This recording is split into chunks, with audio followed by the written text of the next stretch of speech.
The Cardinals woke up this morning with a share of the National League Central Division lead, and it's another chance for the club to win a series after last night's 7-2 win over the Cincinnati Reds. The game's biggest play was a double play in the first, a rundown that finished 2-4 to 2 to 9 to 6, and after that, it was all Joel Pinheiro. He gave up just one hit in the game, the first man that he faced as he evened up his record at 2-2. The Cardinals offense was led by big nights from Rick Ankiel and Troy Gloss. And despite a rare 0-for-4 night, Albert Pujols reached base for the 28th consecutive time to start the season. Today, Braden Looper takes to the bump for St. Louis, and he's coming off his best start of the year last Friday against Houston. The series is up for grabs. It's the St. Louis Cardinals and the Cincinnati Reds. Game 3 next on FSN Midwest.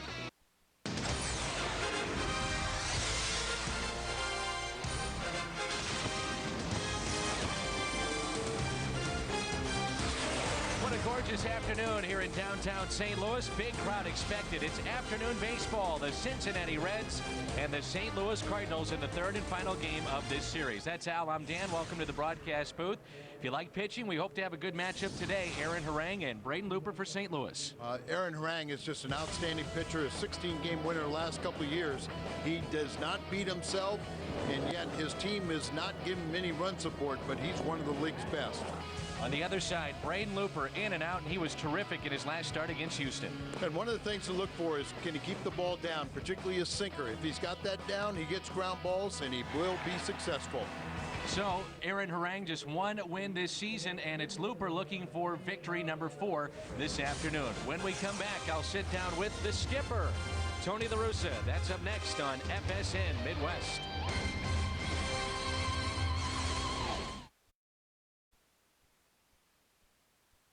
I guess, first of all, Tony, fans get curious about your relationship with Dusty over the years. How has that developed now that he's in Cincinnati?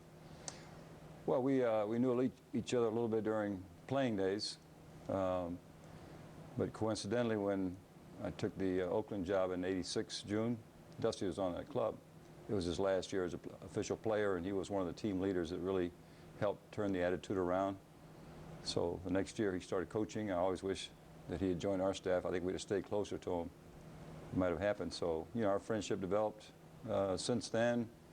And the only thing is, you know, if he was in the other league, the friendship would be cleaner.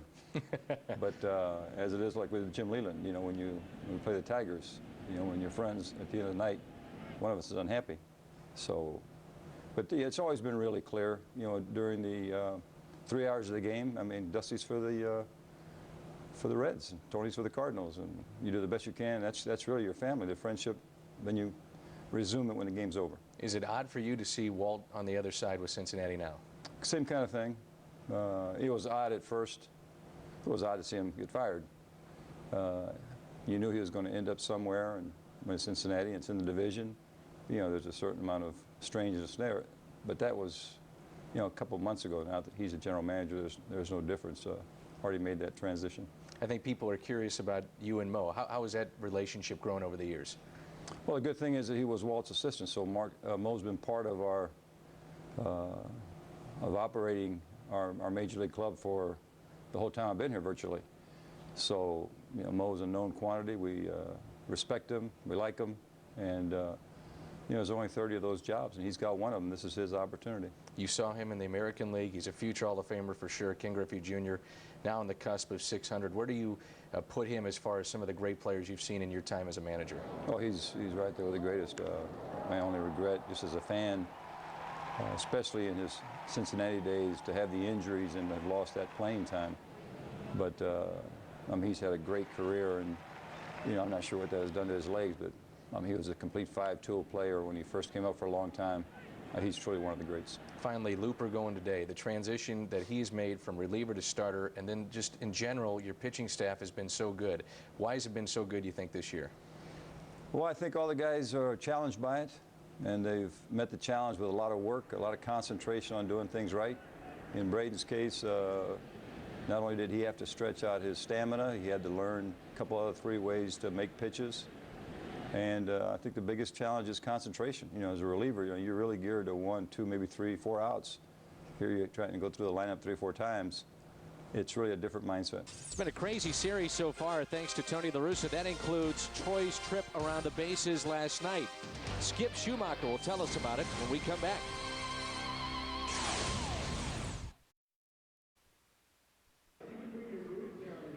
Back at Busch Stadium as we get you set for Cardinals baseball on FSN Midwest. Big night for Troy Glaus last night. Had a couple of hits and 3 RBI as well. A little taxing in the second inning on his double that he came all the way around to score on a 2-base throwing error by Adam Dunn. Here's Skip Schumacher on Troy's mini marathon.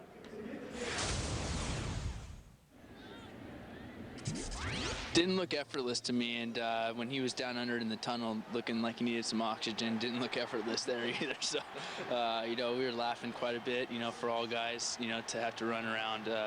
You know, it was pretty funny. We got a kick out of it, and I'm glad it was on our side. You know, maybe would you have said effortless too as big as he is? I wouldn't have said it if I were you, or me for that matter. Yeah. We're getting ready for Cardinals baseball. Cards and Reds coming up on FSN Midwest.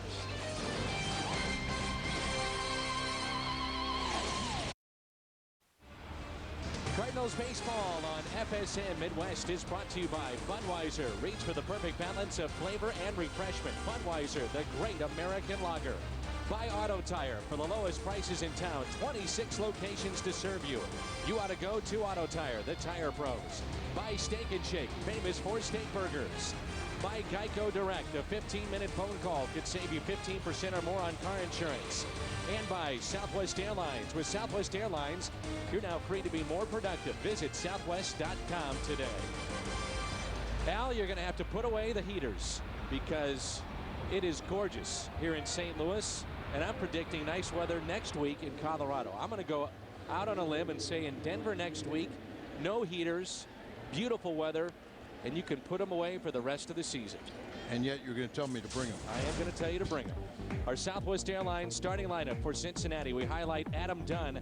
6 home runs in 20 games at Busch. He had a 2-run shot last night. He's playing in game number 1,000 of his career today. Here is Ryan Friel. The Reds as a team hitting .256. Friel is in the leadoff spot for the first time in this series. It's been Corey Patterson the last 2 games. And our Rico starter coming off a terrific start is Braden Looper, and that was on Friday night. He is 3-1. And let's hope that continues. Just keep the ball down, particularly the sinker. Get ground balls. You know, last year he owned the day as he had a remarkable ERA during the day. This year his one bad outing came during daylight baseball. So how do you explain it? You can't. Ryan Friel was actually selected by the Cardinals back in 1994, 13th round. Did not sign. He signed then with Toronto, and he's made a name for himself, though, with the Cincinnati Reds. A foul tip. LaRue, the former Red, couldn't hold on. He likes to talk to himself. He says that he has an imaginary friend named Farney. He says it's a little guy that lives in his head, and he talks to him throughout the day, and especially during baseball games. So Farney is with him in the box right now. I'm sure you can appreciate that, Al. Yes, I can. I understand it. Mark Mann, the Reds trainer, they were working on Ryan Friel, and he said, what is the deal? This is last year. You're always talking to yourself. And he says, well, that's my imaginary friend. And he said, well, does this imaginary friend have a name? He said, no. And he says, I got the name for you. Farney. F-A-R-N-E-Y. So there you go. Here's a 2-2 pitch. I've had those conversations on a couch. 7th pitch at bat to start this game for Ryan Friel. This guy's an exciting player, though, and he goes all out. And I know fans here in St. Louis can appreciate that, and certainly they do in Cincinnati. He's one of the favorites in town. He can play 4 or 5 different positions, so he's very valuable. The 2-2. Right back at Looper and a base hit. Pitch number 8 of the at-bat and a leadoff base hit for Ryan Friel. Let's meet the Cardinals defense this afternoon. Chris Duncan in left, Rick Ankiel in center, Skip Schumacher in right. Troy Glaus, Brendan Ryan on the left side of the infield, Aaron Miles, Albert Pujols on the right side, and Jason LaRue is behind the plate, right back at Braden Looper here on this pitch. And single right back at number 41. See how quickly that ball got on top of Looper. Just a rocket. He's always a threat to steal. Jeff Keppinger has played in every single game so far for the Reds. Spent the majority of the season a year ago at AAA. 1 for 5 last night, overall hitting .311. They really like his glove defensively. I'm sure about his base running judgment there in the first inning. This has kind of been a crazy series, hasn't it? It really has. I mean, Cardinals were in a little bit of a funk in the first game. Yesterday or last night it was the Reds, but there were a lot of hard hit balls that were right at people, and it's all part of the game too. It was the ball that was lost. That's out in front. LaRue thought about going to second. He can't. It's the man at first. Friel advances, but the ball that was lost in left field really cost the game for the Cardinals in the first of this series. Then the misplay, the base running error by Cincinnati early on in the game last night cost them, and then Pinheiro just dominated after that. And now here we are today, the rubber game between St. Louis and Cincinnati. Ken Griffey Jr. almost picked up .598 last night. That's what I was going to say. You know, a base hit, a walk, and then Griffey just narrowly misses a home run in his first at bat because of the double steal and then the botched or the unusual double play. The Reds don't score. The game might have been completely different if that didn't happen. One out. Here is Jr. You heard Tony La Russa talk about his respect for Ken Griffey Jr. and where the numbers might be if he ever stayed healthy. And echo those sentiments as a baseball fan. You know, it's a shame the longest tenured Red, Griffey, had so many injuries in Cincinnati. Remember when they got him too, they thought, all right, this is the final piece. This is the guy that's going to put us over the hump. And since then, it's been nothing but turnover in the roster, the front office, the manager. Completely different looking team. Yeah, good continuity now, and expect this tandem of Walt Jockney and Dusty Baker to stay around. The 2-0 pitch. Slicing the other way and foul. Well, this is not good news. Mark Mulder, making a rehab start today, is done for the afternoon already. 3 2/3, 9 hits, 9 runs, 6 of those earned. And he gave up 3 home runs. Speaking of home runs, the active leaders, Ken Griffey Jr., .597, and A-Rod at .522. He's on the DL. Frank Thomas, Jim Thome, and Manny Ramirez closing in on number 500 for Boston. The 2-1 pitch. 9 runs, huh? 9 runs for Mulder, 6 earned, allows 3 home runs, 80 pitches, 47 of those were strikes. Now they're closing in on that 30-day window to bring him back, but I think he would be best served, and probably a team as well, that he gets right. You know, don't push him, to make sure that he is up here in the major leagues.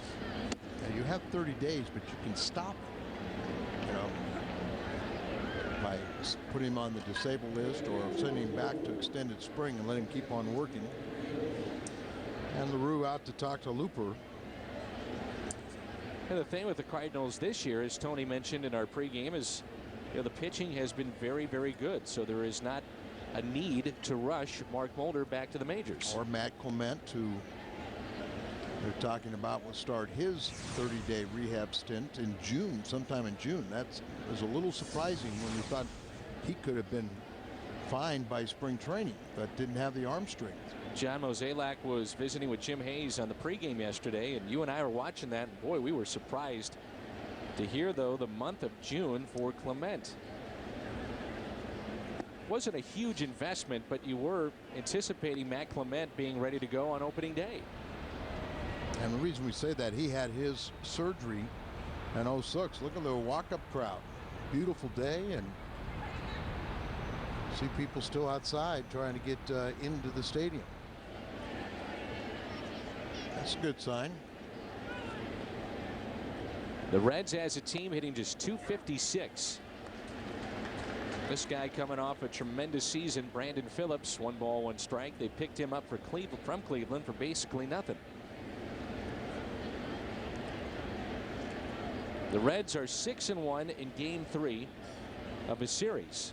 It's been the first game that they have struggled. They are 1-9 in the first game of series so far in the first month. And that one victory came here in St. Louis, the first game of this series. But Cardinals on the other side have been very good in the final game of a 3-game series too. Cincinnati matched a season low 3 hits last night. They've been held to 3 runs or less in 4 of their last 7 games.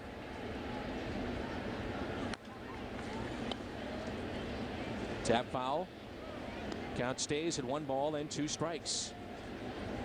So not good news with Mulder. Older brother Jamil played in the Rangers system for Brandon Phillips in our Did You Know?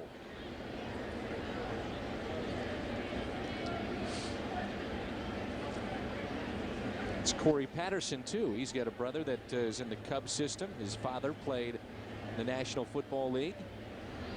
Hooper just doesn't look comfortable yet, and hopefully he can get through this inning unscathed. The Cardinals have been phenomenal in how they've jumped out to leads this year. Wellemeyer the other night said it took him 2 or 3 innings just to get settled in. In the air to shallow right field. Schumacher makes the catch. I was talking with Braden Looper the other day, and I said, do you consider yourself for the rest of your career a starter, or would you be open to the idea of going back to the bullpen? He said, right now I'm a starter. This is where I feel comfortable. I've changed the way I approach the game and the way I pitch, and this is where I belong. And I think your mindset has to be that way. You know that there's reinforcements on the way, but you have to think in terms of, they're not going to take my spot. So every time you're out there, you're trying to pitch, not put pressure, but to challenge yourself to stay in the rotation. There is a huge gap between the left fielder today, Duncan, and Rick Ankiel in center. Not as big as Adam Dunn, who's playing his 1,000th ball game, but you can see, look at that gap out there. Cardinals have outscored their opponents 18-2 in the first innings of ball games so far this year. Dunn homered off of Anthony Reyes 9th inning last night to get the Reds on the board. Can't emphasize enough how with a club, when you are always taking the lead, how that settles the offense down, knowing they don't have to battle back. It just seemed like last year Cardinals were constantly playing catch up. Well, and that was it, and it wears on particularly a veteran club, and the worst thing that can happen is start pointing one finger the offense against the pitchers, or vice versa. You win as a team, you lose as a team, and the last thing you want is that little friction in that clubhouse. This year, Tony's been very, very happy to see most of the time those zeros in the first couple innings and let the offense take a lead. The 2-1 pitch, and Dunn takes strike 2. Dunn ranks second to Albert Pujols in walks. Pujols with 29, that is tops, and Dunn with 24. The big difference though between the two, look at the average and the home runs and the RBIs, but the strikeouts. Dunn has struck out 22 times, Pujols just 7. Already 24 pitches here in this first inning. And Looper's big and strong, and now he's built his arm up to handle the workload of a starter. 2-2 pitch. Runners off with the next delivery. You can see that Looper is fighting his delivery a little bit right now. And location a problem here in this first inning. Good speed at second and Friel. He goes, a little chopper. Ryan will step on the bag, and Looper gets out of an early jam. The Reds strand 2. They're still coming in. They hurry up. They'll see Albert in the first. There's no score.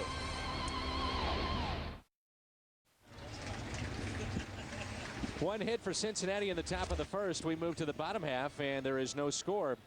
The Stan the Man statue moved it from the old ballpark to this new one, Busch Stadium 3. Aaron Harang, his 7th start, and very good numbers despite the record. 2.76 ERA, and he is our Rico starter. Obviously not getting the run support, but he is one of the best in the league. Back-to-back 16-game winner, and finished 4th in the Cy Young Award balloting. He doesn't beat himself. Skip Schumacher, another multi-hit game last night. Harang has allowed 2 or fewer runs in 5 of his 6 starts this year. That's how good he has been. Skip last night 4 for 5. He does own, though, a 5-hit game. Miles and then Pujols and Keel, Gloss, Duncan, LaRue, Looper, and Ryan are Southwest Airlines starting lineup. The 0-2 pitch. And a swing and a miss, and Schumacher strikes out. First strikeout for Aaron Harang. The defense behind the right-hander today brought to you by Auto Tires. We go around the horn. Dunn, Friel, and Jr. in the outfield. Encarnacion, Keppinger, Phillips, and Votto along the infield. And David Ross makes his first start in this series. 5-6 Harang in his career. 14 starts against St. Louis. Aaron Miles was saying on the pregame show that this is a guy that when you watch him with the windup, the ball is real free and easy, and then it's right on you. It jumps on you. He's sneaky fast because it's just everything's kind of slow and methodical, but then that ball just powders out of his hand and jumps up on top of you. And he's got a lot of weapons. He can consistently, he doesn't walk very many. He's a strikeout, nearly a strikeout per inning. He just attacks the zone. The 0-2 to Miles, misses outside. Aaron Harang is a big man, isn't he? Yes, he is. 275 pounds. 6'7", from San Diego, and ever since he came over from Oakland in a deal at the trading deadline, he's been their best pitcher. Oakland needed some help offensively, and the key to that deal was Jose Guillen, who's now playing for the Kansas City Royals. Guillen had 5 RBIs for the Royals last night. Pretty good major league debut for St. Louis last night. Max Scherzer of the Arizona Diamondbacks was phenomenal. They had him clocked at 97, 98, topping out there. He was consistently, though, in the mid-90s. He pitched at the University of Missouri. He was a high draft pick and represented by Scott Boras, so signability was always a real key with him, but Arizona took that chance. They signed him at the last minute. It takes a while sometimes. It can take up to a year to sign that player. Sure. They took it to basically that 11th hour. Yeah. And he would face 13 batters, retired all 13 with 7 punch-outs.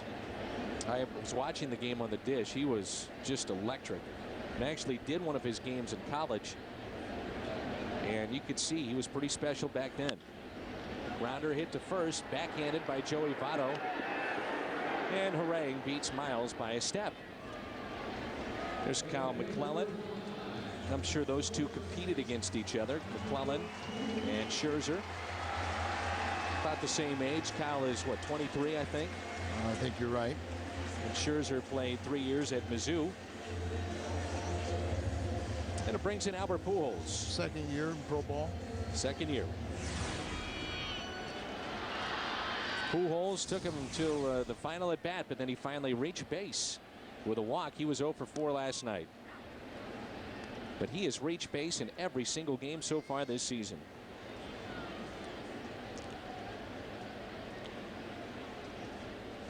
He's the one guy in this lineup that's had some success against Harang. And surprisingly, it's Albert Pujols in our Ford P. 353, a home run, a strikeout. That's it. Great numbers, though, against Cincinnati, and a lot of that damage done at their ballpark. Our Ford Key. Albert Pujols against Aaron Harang. 1 ball, 1 strike, 2 outs, nobody on. Boy, you just watch him throw. He's just so fluid and easy. Yeah, just nice and easy, and he just keeps everything out of the middle of the plate. Everything's on the corners, down around the knees. If he elevates the ball, it's on purpose. And he's just sharp with his command. The 1-2 pitch. Pujols out to center, and Friel will make the catch. Did that last night where he lined out on a hard hit ball to center field. Cardinals go in order. Second inning coming up.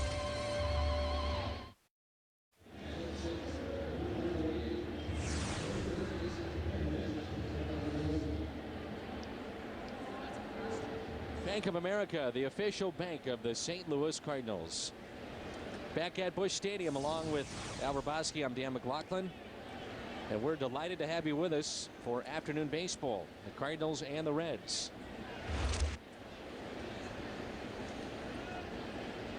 Top of the second, Edwin Encarnacion, the third baseman, followed by Joey Votto and David Ross.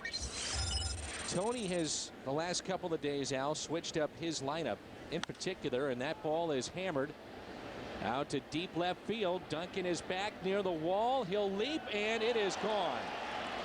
Just over the wall, and it's a home run for Encarnacion. Boy, with our camera angle in that left field corner, we might get a really interesting shot as Duncan tried to get to the wall and jump up and bring it back. There you see, look at our cameraman there, but we got Tony Angelo hit on, looked like hit on top of the wall, right? Yeah, his right arm went over the wall, and it hits right on top of it. He reached higher with the glove than where the ball hit.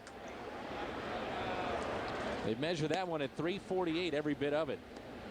7th home run for Encarnacion. He leads the Reds in that department in his 15th RBI, which ties him with Ken Griffey Jr. Here's Votto, the first baseman. 1-0 Reds. And I was about to say, Al, that Tony had really switched up his lineup in a way to move either Miles or Kennedy to the second spot in the lineup. We saw that last night and again today. But one of the reasons why he's trying to get production in the bottom portion, 5 through 9. And if you look at today's lineup for the Cardinals, 5 through 9, only 3 home runs this year. Conversely, now the Reds have 14 or now 15 home runs, 5 through 9 in the bottom of that lineup. So a little bit more power there. Yeah, and we noted that you sacrifice a little bit in this 2-hole power-wise, but putting Duncan in the 6-hole, it helps out, and with the extra base power, a home run threat there, that you don't need all the singles to score runs. They had a lot of singles hitters there, so you had to get a multiple of 3 to really do something productive. Votto hitting .307, 4 home runs, 13 RBIs.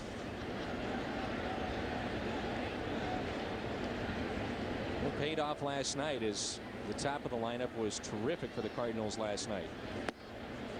Full count. Votto is the Reds candidate for Rookie of the Month award in the National League. Top 5 in just about every offensive category.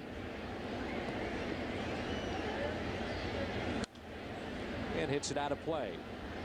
Talked about this too. On the sleeves of their uniforms this year, they wear a patch in honor of Joe Nuxhall, who died in mid-November at the age of 79.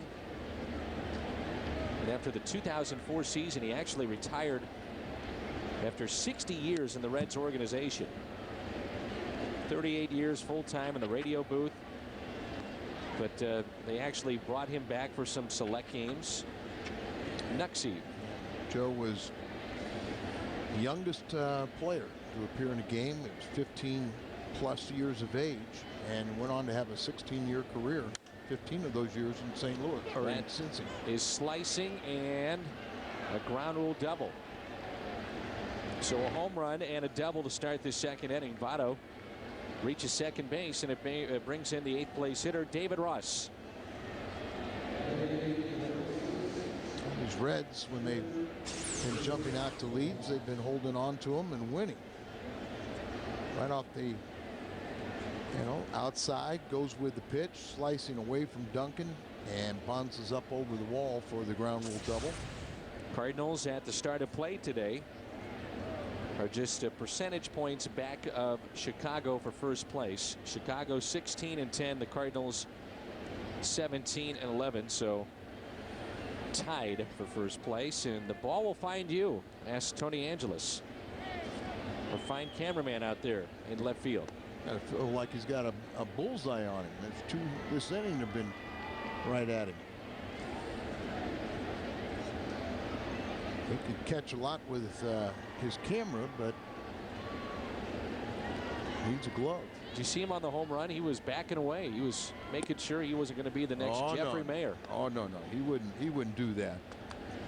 He was getting out of the way. Said, I'm not going to be Jeffrey Mayer as a grown-up. Not happening to me.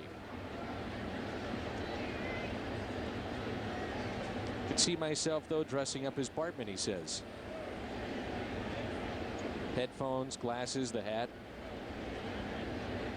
How about Moises Alou? He finally comes out and says, you know what, I probably couldn't have made that catch. And Bartman is sitting there thinking, now you come out and say Yeah, why didn't you say it 4 years ago when my life's been destroyed? Give him back his 4 years, right? Right. Goodness. Why is this another disablement? He's getting ready to come back. I guess had the groin surgery, and then he hurt his ankle. But I think they're saying now that there's nothing really wrong with it. A little swelling, but it's nothing serious. Cubs will play Milwaukee tonight. Suppan and Dempster. Jeff Suppan 1-0 on the season. 2-2 pitch. And a strikeout. First of the afternoon for Braden Looper. Got in on David Ross, big power hitter there. If he has that sinker working, you know, he should have a pretty good afternoon.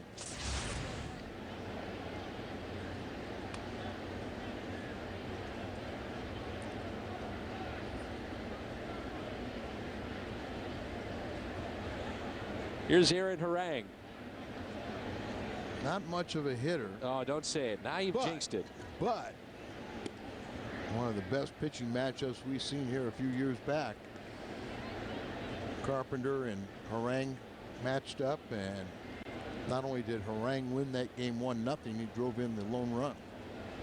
I said that, and you said, Dan, anybody in that box with a bat is dangerous. That's right, but see, it's okay when I say it. Okay. Now we've drawn up the guidelines. 1 ball, 1 strike, and sure enough, it was a little chopper Right up the middle, just over Carpenter.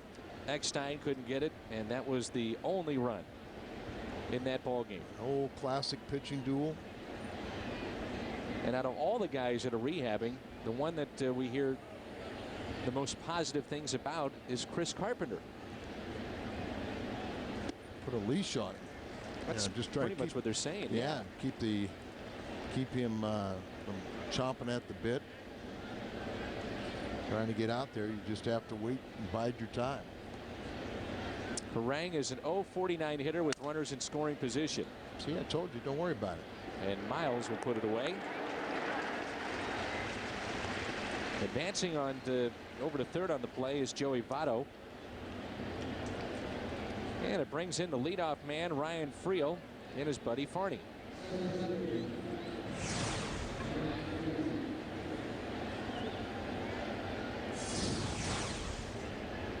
Also in the Central, just underway, the Mets in Pittsburgh and Houston and Arizona will get together this afternoon. Our next road trip will take us through Colorado and Milwaukee. 8-game road trip, 2 4-game series, and it looks like we're not going to see Troy Tulowitzki, who was off to a real rough start, but he was pulled their ball game yesterday with a leg injury. Similar to that of Alex Rodriguez, I believe, was a quad injury, and those can be, you know, an injury that takes a long time to heal. Put Rodriguez on the disabled list yesterday. First time he's been on the disabled list since 2000 when he was with Seattle. Looper needs to strand that runner out there, and the Reds need to, in the first 2 innings, need to have 3 runners stranded on base. Here comes the 0-2 pitch in the dirt. 1 ball, then 2 strikes. Ryan Friel hit a rocket back at Looper his first time up and saw 8 pitches to start the game. Dusty Baker back in that dugout. 15 years as a major league manager. San Francisco, Chicago, and now his first year with Cincinnati.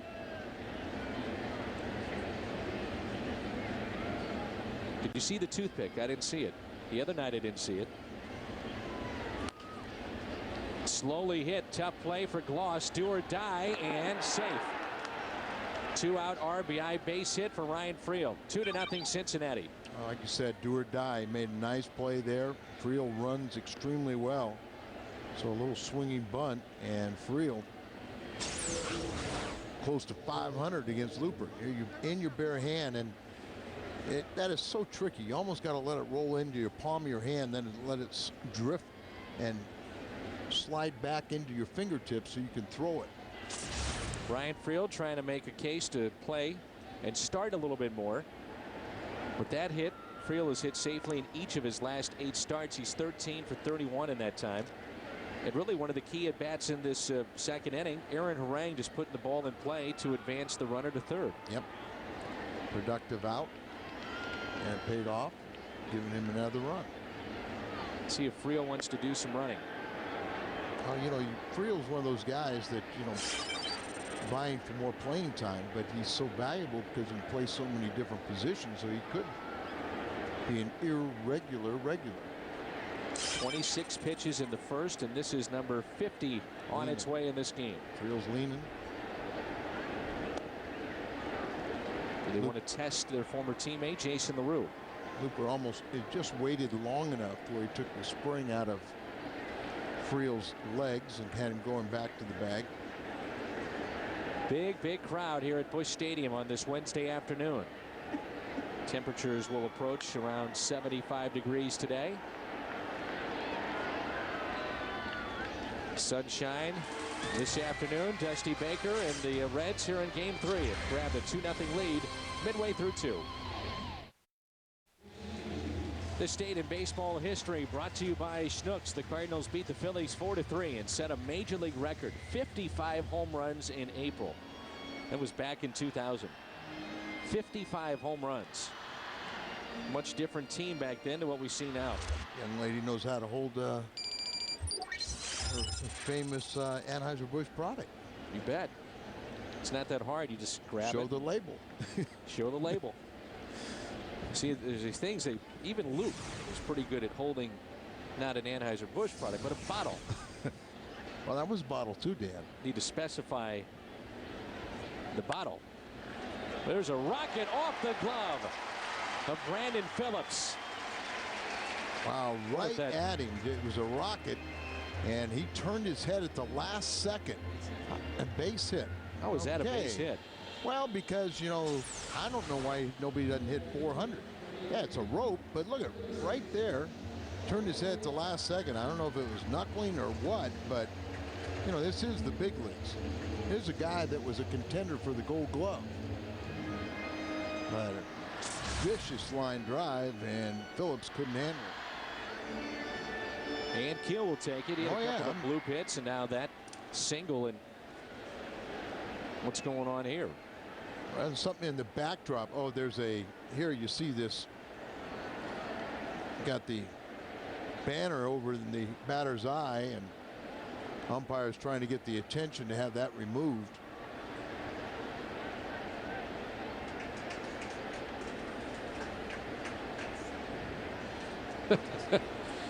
It's Jim Wolf, our home plate umpire. And here's Brandon Phillips. He was contender for the Gold Glove and just couldn't handle that one. Probably wasn't using a Rawlings glove. That's why. I would assume you were right too, Al. I guess that was just knuckling on him. It was hit so hard. Yeah, see, it's not a Rawlings glove. And Al will take that check from Rawlings to the bank after the game today. I saw a little Stevie Cohen. He's one of the major league reps for Rawlings. Why is everybody little Stevie Cohen, little Robbie King? Because Stevie Cohen is 3'6". I mean, Rob King towers over you. Well, I'm sure Steve really appreciates that. Well, no, he's 3'2". I gave him 4 more inches. Oh. And Keel, by the way, is 6 for his last 11. Hey, here's doubles. And I learned something today. Here we go. Did you know that the cat has a new nickname? I did not know that. This is a did you know. I think he, you know. Slowly hit left side. Out there and a double play. I didn't like the way Gloss kind of jumped at the bag there. You know, he's got that foot problem. But there's doubles. He leads the major league in doubles, and I found out today that the cat wasn't, you know, he wasn't manly enough to have the cat as a nickname. So his new nickname, and this is what I learned on his radio show, is Mr. Bubbles.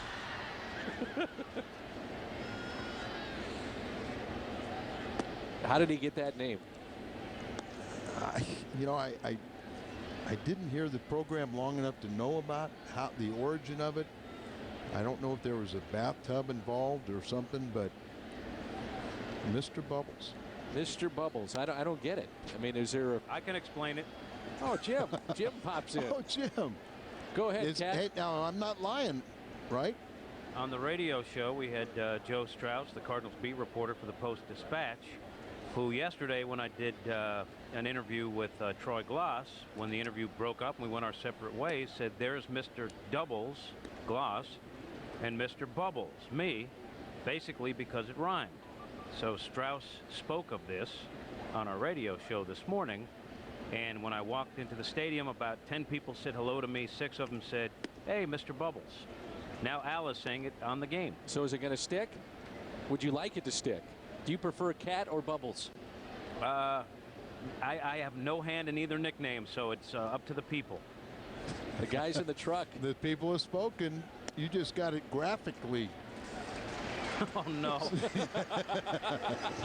I thought this was going to be a fun afternoon game at the stadium. It is. The truck doesn't miss a trick, do they? They're right on top of things. Bud Productions crew. The best in the business. Oh, the best in the business, and they don't miss a beat, do they? Well, you know, I mean, only the best for Mr. Bubbles.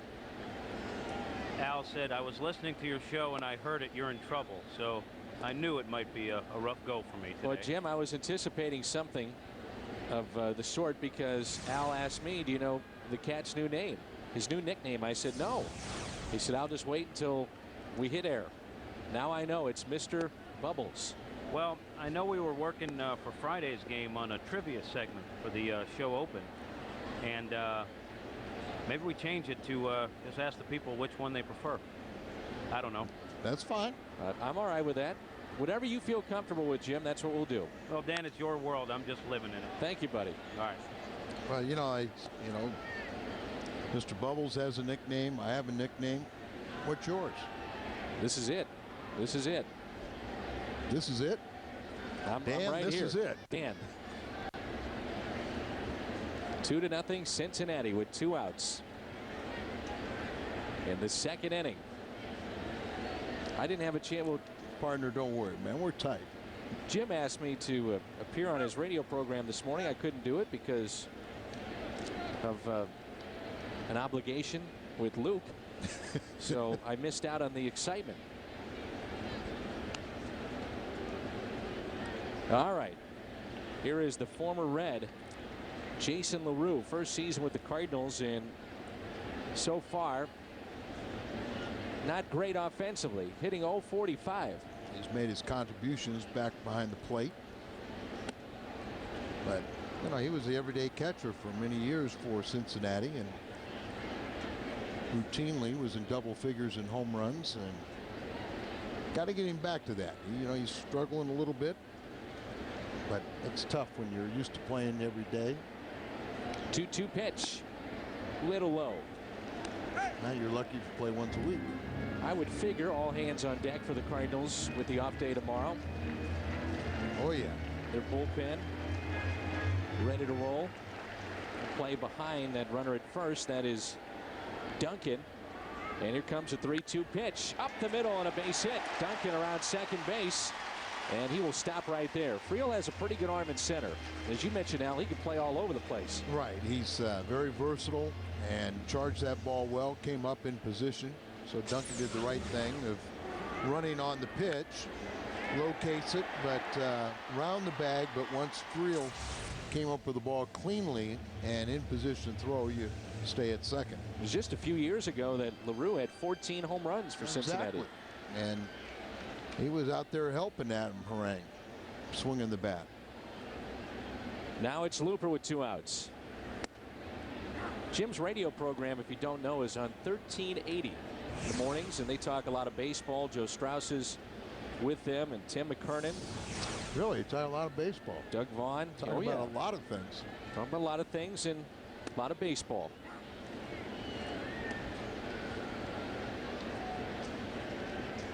Rang was able to help himself first time up, advancing a runner that was Votto from second over to third. Eventually he came around to score in the infield hit by Friel. The 0-2 pitch. 1 ball and 2 strikes. Votto playing way back and off the bag at first base. And LaRue with a huge lead, but very conscious of where the first baseman is. You wouldn't do that with Yadier and Pujols, would you? You see, he knows where that first baseman is, and Dave McKay right there to help him on top of it. Right by Dave McKay. Watched a piece the other day on Mike Coolbaugh. Mike Coolbaugh was coaching first base when he was hit by the line drive, and it actually did not hit off the top of his head or where the helmet is situated on the head. It actually was below that, near his neck.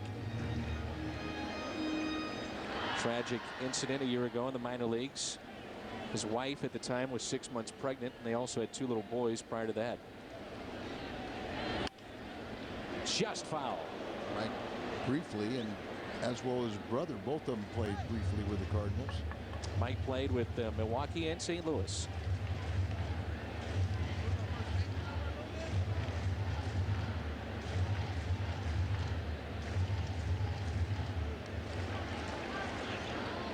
I think maybe Votto would take a step or 2 to his left after the last 2 swings here from.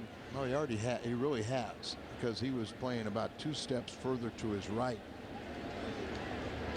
1-2 pitch. Ooh. 2-2. Just missed. Very close pitch right there. It does not go Harang's way.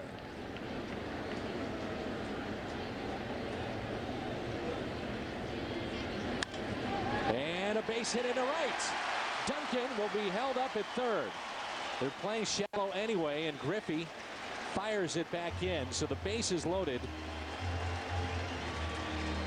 And the batter will be Brendan Ryan. Well, we like this too, but Looper helps himself. Told you he was playing too close to the line. Played over and everything like this, but as you said, with Looper hitting, Griffey was playing very shallow in right field, and as aggressive as Oquendo wants to be, he really could not send Duncan with good conscience. And we kind of like what we see from Brendan Ryan. So here's a great opportunity for him to add to his RBI lead and get the Cardinals on the board. 1 for 4 with runners in scoring position this year. 0 for his last 6, though. Bases are loaded.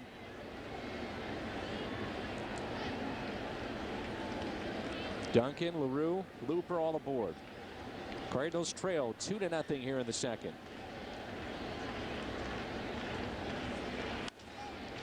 That's just foul. 0-2. Kind of wondered a little bit as you see Looper hit some balls to the right side, then ball just like that, just barely foul.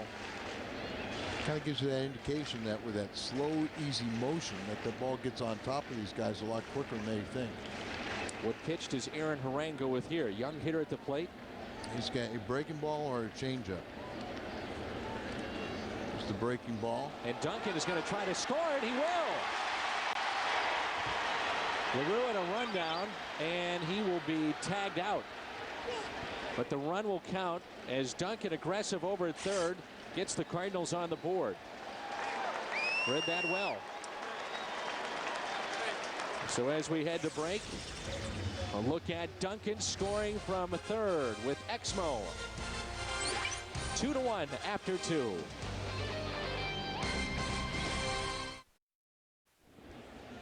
Coming up, it's the FSN final score later tonight. We'll have the replay of our broadcast and then the post-game show.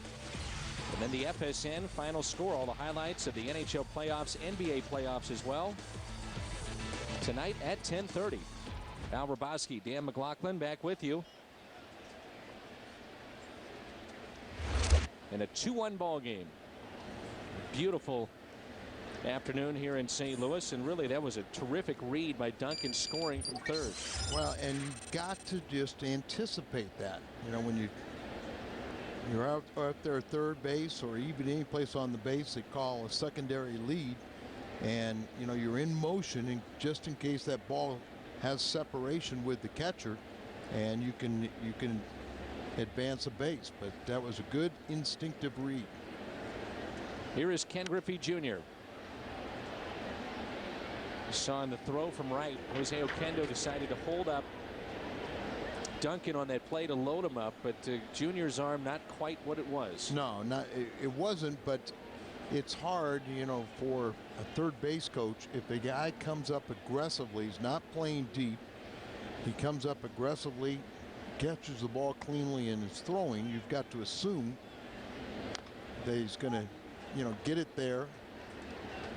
And, you know, there's the advantage of having a position player in the ninth spot in that situation. It's not like you have the pitcher. If this pitcher, you send him. But with Brendan Ryan coming to the plate with the bases loaded, you take your chances. Do you think more people are going to advocate batting the pitcher 8th, depending on the lineup that you possibly have? Meaning, if you have a secondary, you know, leadoff man like the Cardinals use, well, I think Kendall or Brendan Ryan, those kind of things. Yeah, I think it worked to Milwaukee's favor and Ned Yost because of Kendall, who was a leadoff guy throughout most of his career. And he's off to a remarkable start. Tony, and he did it in '98 when McGuire is doing it now because of Albert Pujols, but both times he had an offense that he thought was going to be a little bit challenged. Pitch in the dirt, full count on Junior.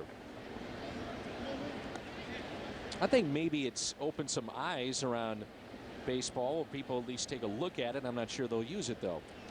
Well, I'll guarantee that. But, you know, baseball was very reluctant for change.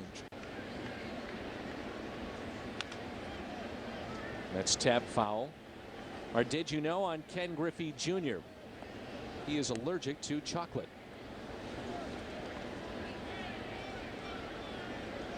I'm not sure if Ken Griffey Jr. had his own candy bar. Yeah, when he was in Seattle. Denora, Pennsylvania. Foul. Home of Stan Musial. Ken Griffey Jr.'s grandpa played with Stan the Man. 7 pitches this at bat. As you mentioned, baseball people are, you know, reluctant for change, and I think that's why sometimes Tony maybe doesn't get the respect he deserves. In the air, 2 left. Duncan puts it away. Well, you can host your next party at the ballpark and leave the entertaining to us. Cardinal party rooms feature complimentary beer, soda, and snacks, plus a great view of the game. Check it out all at stocardinals.com.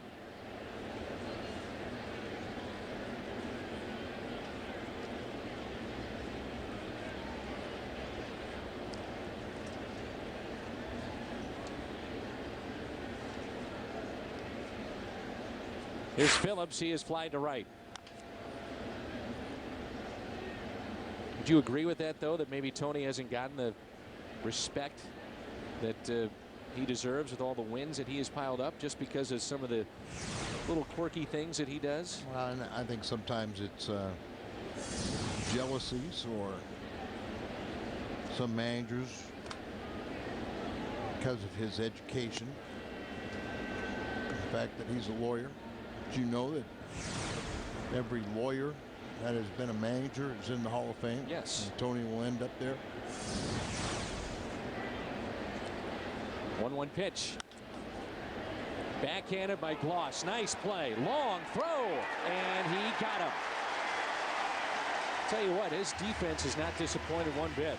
Well, and I think, you know, I mean, we've told that it was going to be, you know, not great range.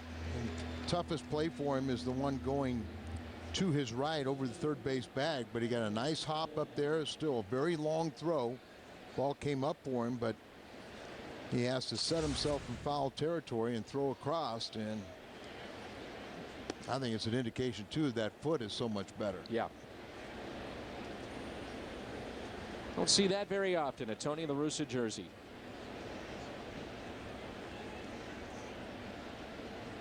Now you could think it's a LaRue jersey, but we see the space between the A and the R. Yeah, why was there the space there? Before you show it, before you show anything, you better know what it says. Well, I'm going to say it's probably La Russa. I'm going to go out on a limb and put my neck out on the line on that one. Could be some hidden meaning or foreign language. High definition here on FSN this afternoon. Crystal clear HD on FSN Midwest. You know, the one thing too about Troy Glaus that we have to remember is, you know, a lot of people have said, well, he's off to a slow start. Well, he's still on pace for 100 RBIs, leads the league in doubles, and has played pretty good defense. And now he wants to be here. And as much as we liked Scott Rowland and thought that he was a terrific player here in town, he wanted out. Bottom line. No doubt about it. And I thought it was remarkable that you got a player like Troy Glaus without Scott proving that he was healthy. And good for Scott. He's off to a good start too with Toronto after coming off the disabled list. Today the pitch count approaching 70. We're only in the third, and in his last start made a total of 97 pitches to get through 7.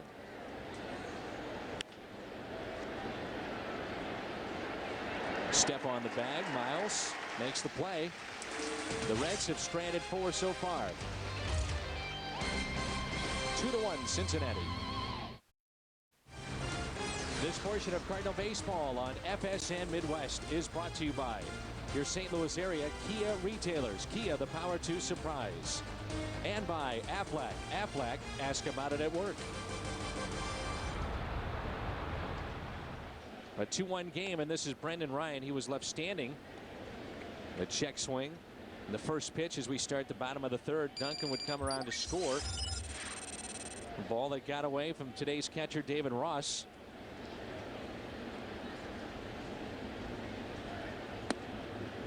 And that's a strike. 1 ball, 1 strike. Remember in New York last year, Brendan Ryan showed up late to the ballpark. Said he got lost trying to get to Shea Stadium. The cab driver took him to the wrong stadium, the one in the Bronx. He was trying to get to Shea. You might have the same problem here in St. Louis. Apparently Jim Hayes has more on that. Jim. Well, Brendan's not going to get lost coming to Busch Stadium because he walks. He lives downtown, so he can get here, but he doesn't have a car in St. Louis. He takes the Metrolink. He has to go to the mall or do some shopping. So if you see a guy who looks like Brendan Ryan on the Metrolink, it probably is. All right. He told me that he was playing in the Arizona Fall League and his car was egged. And so that might be a problem. He's got an old beat up car. I said, you're in the major leagues. You make enough money, you might want to think about getting a new one. He said, I'm pretty happy with what I have. But his car getting egged, that's kind of just a par for the course with Brendan Ryan, isn't it? He gets really good gas mileage in St. Louis from that car. You know his nickname? Boog. Right, Jim? Yeah, Boog, because his father was a fan of Boog Powell and thought they'd have a big lumbering first baseman. Didn't work out that way. By the way, at spring training in Jupiter, he would carpool with Russ Springer. He didn't have a car there either. So Russ was kind enough to not only drive him, but make sure he got up on time and got to the complex. So, Jim, what you're telling me is Schumacher is looking for extra bases. That'll hit off the side wall, and he will dig for 2, and the Cardinal leadoff man is 1 for 2. What you're telling me then is that it really wasn't about the driving. It was just to make sure that Brendan Ryan was up and at him and got to practice and got to spring training on time. Well, we called them the odd couple at spring training. I noticed that they were leaving the hotel together and then driving to the complex together, and I asked Russ about it, and he said, well, he did need a ride, but I also figured he could use a little guidance. So he makes sure, or he did make sure, that Brendan would be, you know, at the complex in Jupiter, ready to go. The guidance was the key there, that he kind of teach him the ropes so he could stay out of the doghouse. This is Miles with a runner at second base. 1 out. Cardinals could tie it up. Good stuff from Jim Hayes.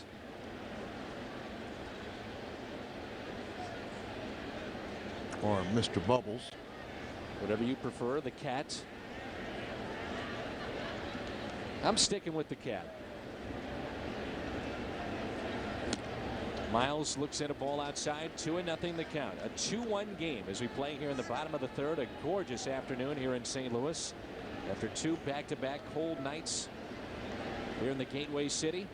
It would be a lot better if Miles could trade positions with Schumacher. The 2-0 up the middle. That's a base hit. Schumacher being waved home. Throw to the plate is not in time. Safe. And we're tied up at 2-2. And Ross has words with the home plate umpire. Dusty will come out here, and the throw was up the third base line, and a good fadeaway slide by Schumacher allows him to get under the tag. Dusty trying to say, hey, he tagged him way up in front of the plate. Jim Wolf was in good position and said, Dusty, I was a little closer. You're wearing glasses. I'm not. Schumacher making things happen. His double. And Jose Oquendo aggressive here with Ryan Friel. Throw up the third base line, and you could see him come around. He's claiming he tagged him high on the shoulder. Look where the slide is, 2 away. Yeah, he slides to the inside, averting the tag, and it looked like he missed him. Close. Here's Pujols. Fly to center his first time up. Well, congratulations to both the Blues and the Cardinals. Recently, 80,000 fans were polled nationwide. And it was a poll talking about customer service, reaching out to the fans, community service. And both the Blues and the Cardinals were in the top 20 of all the major sports franchises of the 4 major professional sports. Matter of fact, the Blues were 3rd best in the NHL. And the guys that have taken over the Blues have done a wonderful job. Base hit for Albert Pujols in the right. The Blues actually went from 69th to 14th overall among all the pro teams. And of course, here in St. Louis with the Blues and the Cardinals are doing good things. Join FSN Midwest. Will go all access with St. Louis University baseball. Exhibition game against the Cardinals from Lambert Airport to the clubhouse to Roger Dean Stadium. You can check out Under the Lights. That's tonight at 6:30, then again on Saturday. Here's Rick Ankiel. 3 consecutive hits for the Cardinals. And not often do you get 3 consecutive hits off of Harang. It's also good to see guys like Mike McCarthy and Dave Checkett's Blues ownership group. You'll see him here at the ballpark. John Davidson, we saw him at the World Series a couple of years ago, but they'll stop on by time and again. There's a ground ball and a base hit right side. Miles being waved in. He will score, and the Cardinals have their first lead. Diving in at second and safe is Rick Ankiel. Aggressive base running by Ankiel, and pays off. Another little stumble and juggle by Griffey.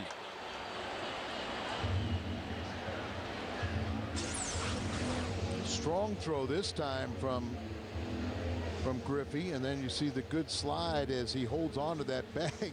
Barely slipped right on by it, but he has to avert the tag, so he's going to the outfield side. His momentum carries him right beyond it, but watch him what he does with his left foot. They're trying to get to the tag, and well, I don't know, but it's great camera work. Oh, what you can do with that Exmo.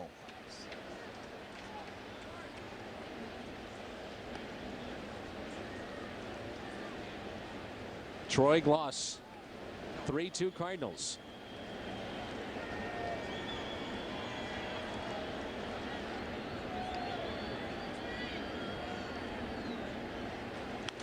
Yeah, we all thought that Ankiel was safe, and I saw the replay and I thought he was out, but didn't realize that the umpire. So the initial call, the umpire said safe.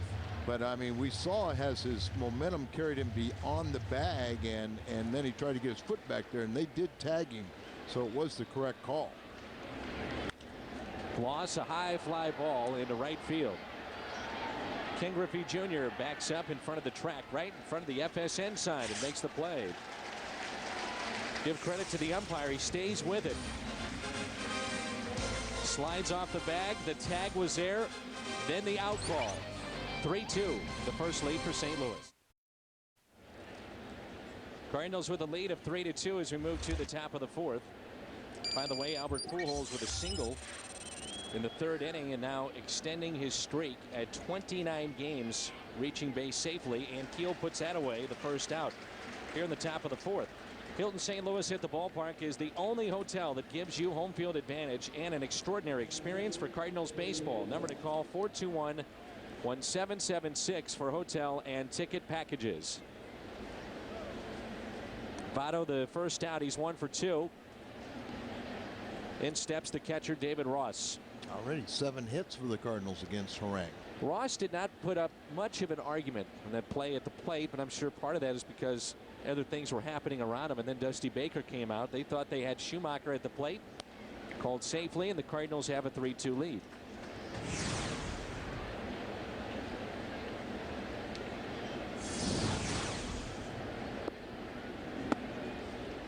One ball, one strike. Ross just reinstated from the disabled list last week. Back spasms.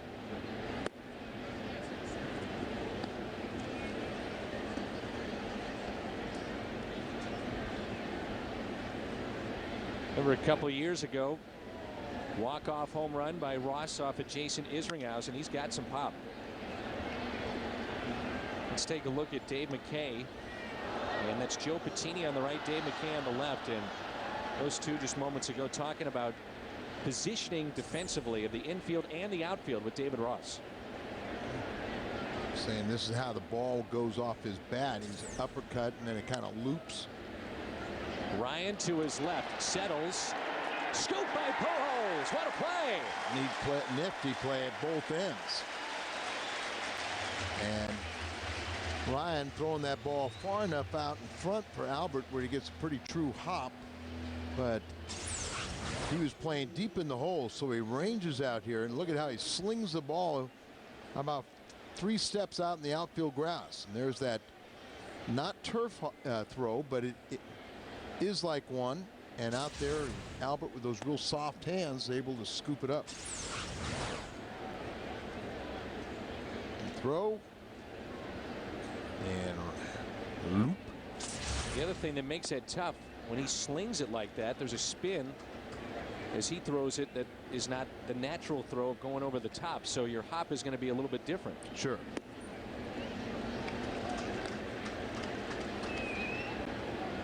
You can't have soft hands, you can't have stiff hands, and just kind of reach out for that. You gotta let it come to you. Little low. 2-2. I like the pace where Looper just getting the ball, getting set, and firing. A broken bat, slowly hit to second base. Aaron Miles is there. Midway through 4. Duncan, LaRue, Looper coming up. Cardinals lead it by a run. It's 3-2.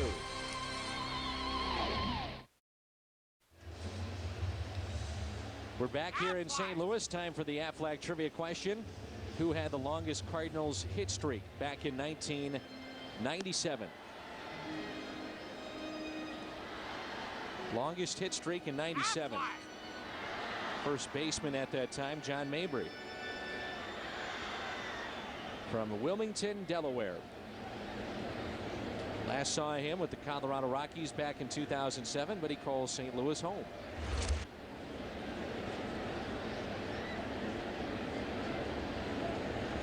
Good to see T.J. Matthews at the ballpark yesterday. As Duncan takes a ball inside, 3-2 Cardinals. Play here in the bottom of the 4th. Duncan, LaRue, and Looper. Kind of get the idea that this score is not going to stay that way. Which is a little surprising because we thought this would be a pitcher's duel going into play today. We did. And we've. It was surprising the Cardinals had 4 consecutive hits last inning. It's lying into the suites here at the ballpark.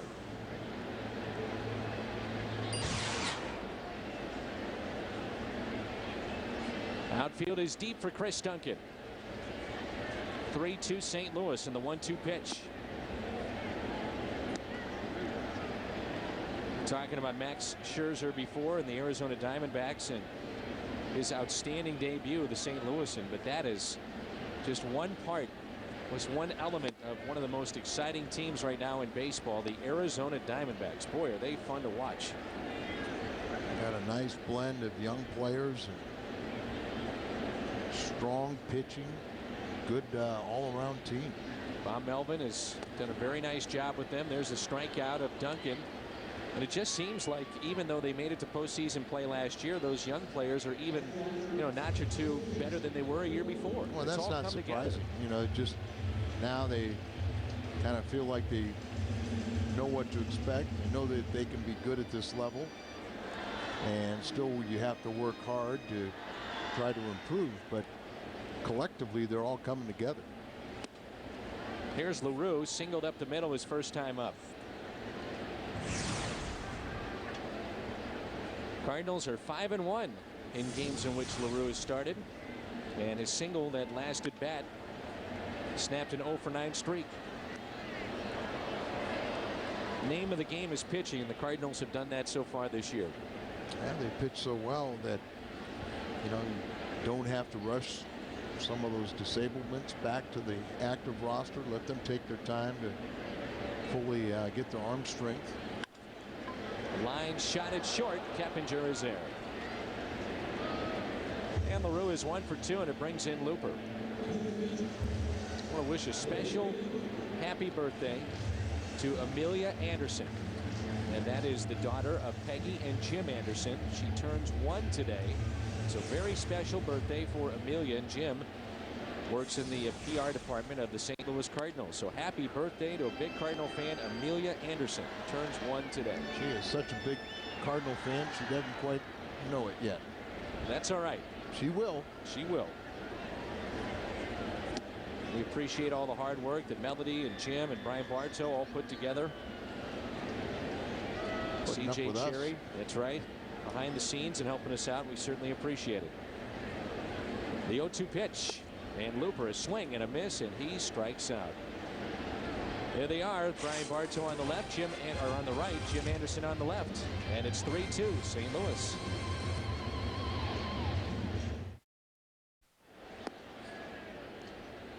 Our score is the Cardinals have the lead 3-2. Top of 5 here in St. Louis. Our Bud Light What's on Tap. Bud Light keeps it coming. Off day tomorrow, then Friday at 6 with the pregame show. The Cardinals and the Chicago Cubs. Friday at 6. We'll have that for you here on FSN Midwest. Adam Wainwright, who's 3-1, 2.79 ERA, will go against Rich Hill. On Saturday, Kyle Loge and Ted Lilly. Lilly off to a rough start. He's 1-4. And then on Sunday, Todd Wellemeyer and Jason Marquis. That'll be the Sunday nighter. Wainwright, 126 pitches last time out, but he does get that extra day's rest. What a shame we don't get Zambrano. What a shame.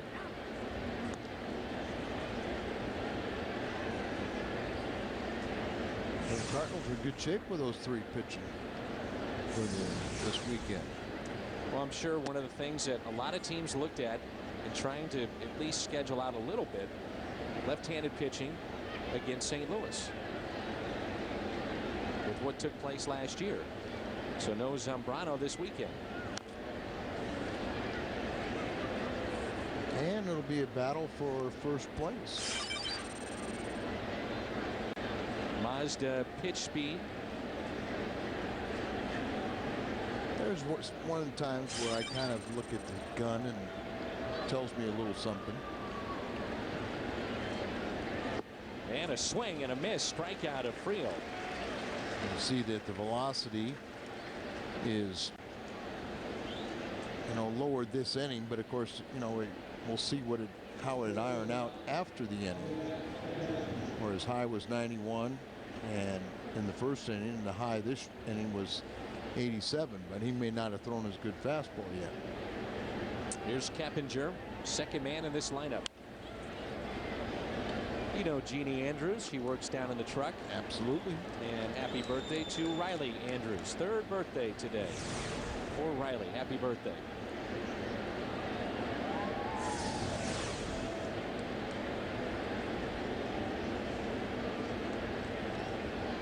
0-1 pitch. Taken a little high. The Mets back in 2004 sent Jose Bautista, Ty Wigginton, a pitcher, Matt Peterson, to the Pirates. They picked up Keppinger, the man at the plate, and Chris Benson. Keppinger then ended up with Kansas City, now a base hit, and here with the Reds. We picked him up in January.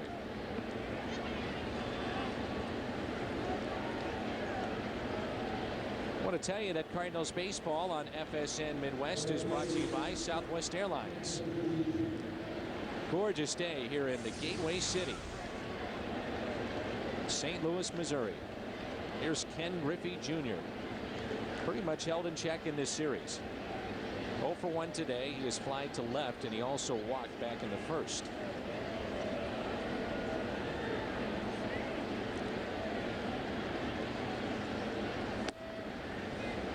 Couple hits the first game of the series, which the Reds won. And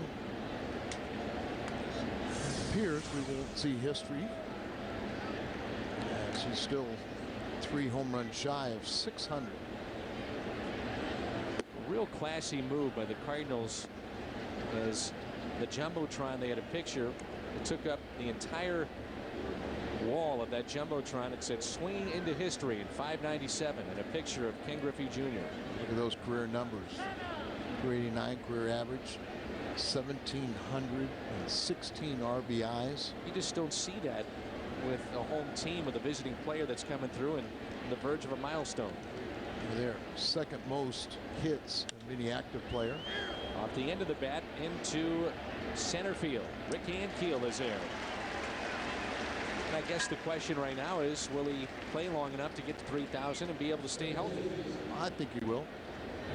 I hope so. And it may be shocking, I say he has the second most hits. Omar Vizquel has the most of any active player, and it's just a handful more. But Vizquel, another future Hall of Famer. Everybody talks about, rightfully so, Vizquel's defense, but just like Ozzie, you know, Ozzie over 2,500 hits.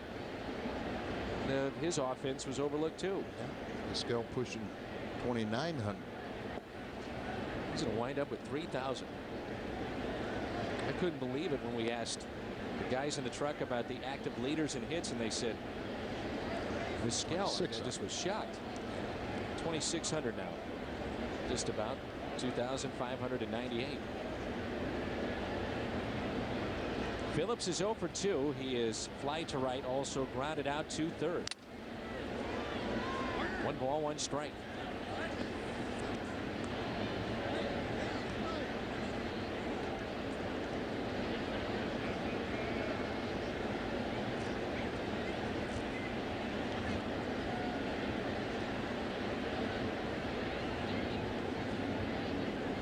Amazing how Tom Meade played a little minor league baseball. His dad was the PR director more than 40 years of the Twins, and now Tom Meade has a son that's in the minor leagues with Arizona. And he was telling me the other day that he's really told his son to study Brandon Phillips because he wants him to learn how to emulate him.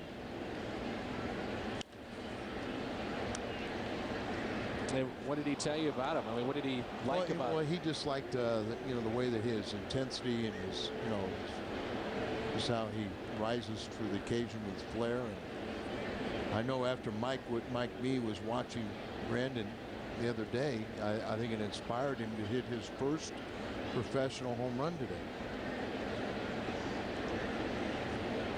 Oh, well. Learned how to wave the bat back and forth in an intimidating fashion.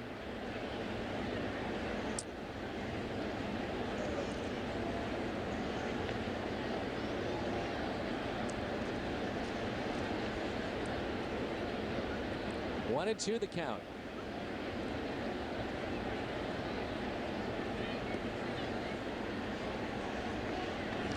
And a swing and a miss. Gorgeous afternoon here at Busch Stadium. Glad you're with us on FSN Midwest. Ryan, Schumacher, Miles coming up. This portion of Cardinals baseball on FSN Midwest is brought to you by Rico. Move your ideas forward with Rico dependability. By your local St. Louis Jeep dealers. And by Jack in the Box. We don't make it until you order it. Many thanks for being with us on this Wednesday afternoon from Busch Stadium. Big crowd enjoying this one. 3-2. Cardinals have the lead. Bottom half of 5. And it's the 9th place hitter, Brendan Ryan.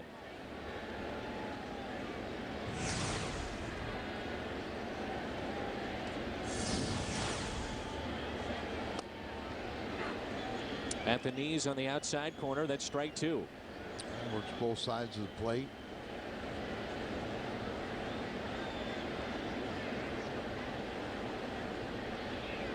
The 0-2 pitch. And Ryan lifts it out to center. 0 for 2 on the afternoon, and back to the top of the lineup in Skip Schumacher. One of the least of the concerns for Tony La Russa in this offense right now is the top of the order. It's Skip Schumacher getting on base, driving in runs. On base percentage is high. And he's really taken charge after an 0 for 16 start. Got the average up to 327. Last night was his 10th multi-hit game. He had 4 base hits. Already on the homestand, a game-winning RBI single in the 9th against Houston. Scored his 23rd run today. League leader is Lance Berkman with 25, so he's in the top 10.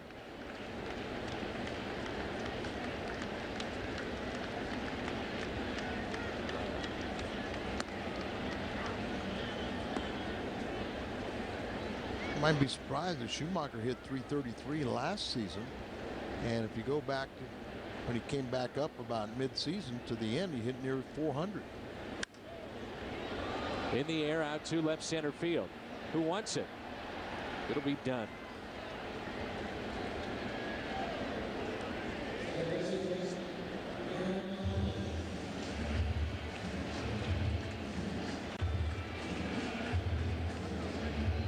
Here's Miles.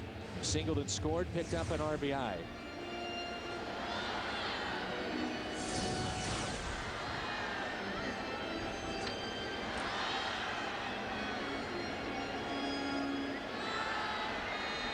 Miles, left-handed, hitting well over 100 points higher than when he bats right-handed. Cubs and Cardinals, 6 o'clock on Friday night. Can't wait.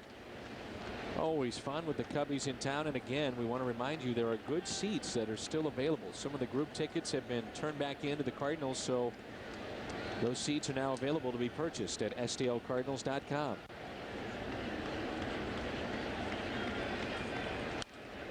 Soriano will be activated tomorrow from his leg injury. Even though he's struggling, he will be back in his familiar leadoff spot. Good to see Lou Piniella in a battle of first place. Tony and Lou go way back to their childhood days in Tampa Bay. Played against each other in high school and played with each other in like American Legion. You ready for a Did You Know? Here it comes. As Brian McCann's favorite player, Aaron Miles, and Brian McCann works in our truck.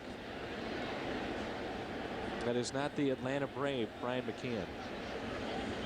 But I'm sure he's high on Brian's list too. Charity hop to Phillips. And that is out number 3. 3-2 as we move to the 6th.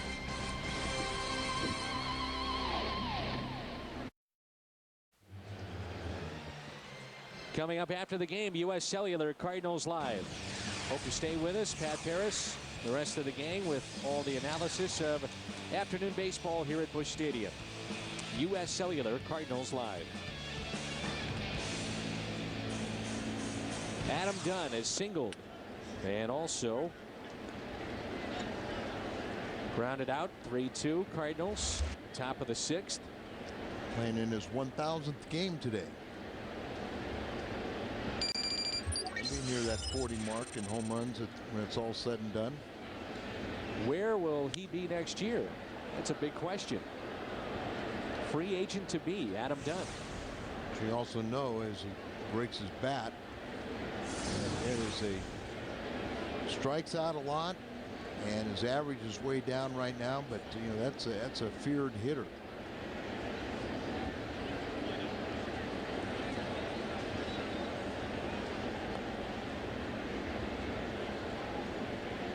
Well, if the Reds are out of it and they're trying to rebuild, and I know this is only the first month of the season, but you start thinking ahead. What about a guy like a power bat at the trade deadline? If you can add a Adam Dunn or a Ken Griffey Jr. option after the season for Junior. Griffey has, I think, a $16.5 million option for next year.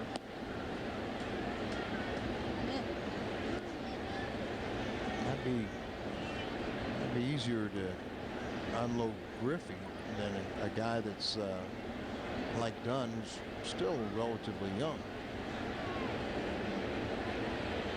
You'll have takers for both. 2-2 pitch. Dunn opposite way. Pretty well hit. Duncan is back. He'll look up, and it's off the wall.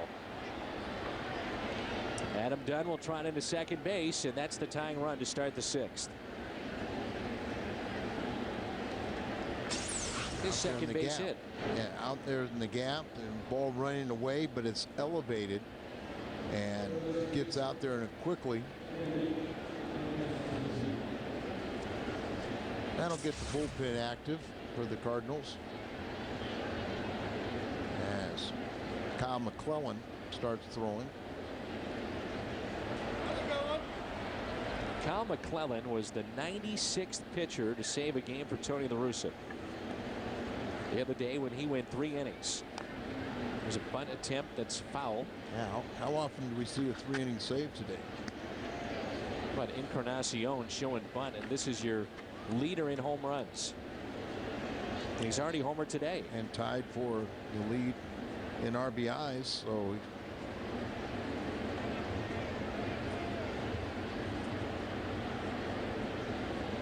outfield plays him to pull.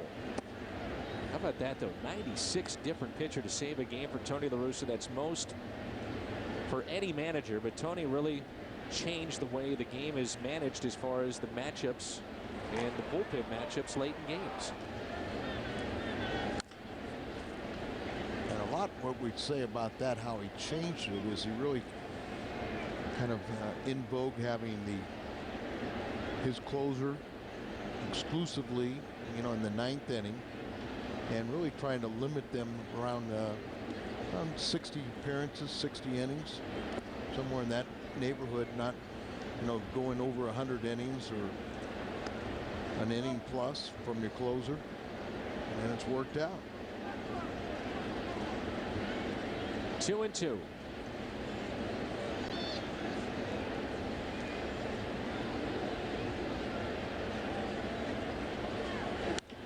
Pulled foul. And Tony's what, in his 30th year of managing? 30th year. Sure, you can't be home to watch the Cardinals here on FSN. You can always check it out at MLB.tv, at STLCardinals.com, where baseball is always on. Think about it that way, it's just really 3 guys a year. On the inside corner, and he strikes him out. Big pitch. Started the at bat with showing bunt, and then eventually strikes out, so does not even advance the runner. And that's why it's a big pitch, as that ball just right there, gave up on it and called a strike. Couldn't pull the trigger on it, and as you said, no advancement.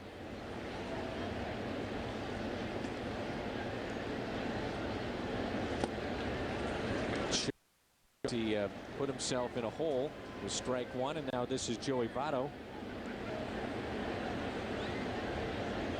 Votto doubled and scored in the second, and also flied out to center. 3-2 Cardinals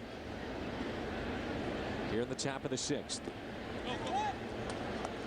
Good job to keep the ball in front of LaRue there in the dirt, but in front of him, so Adam Dunn couldn't advance.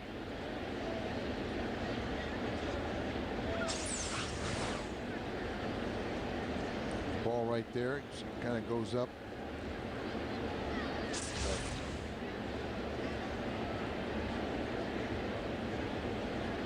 Dunn represents the tying run at second base. The 1-1 pitch. Late movement, doesn't get the call. Pitch count at 107 for Looper.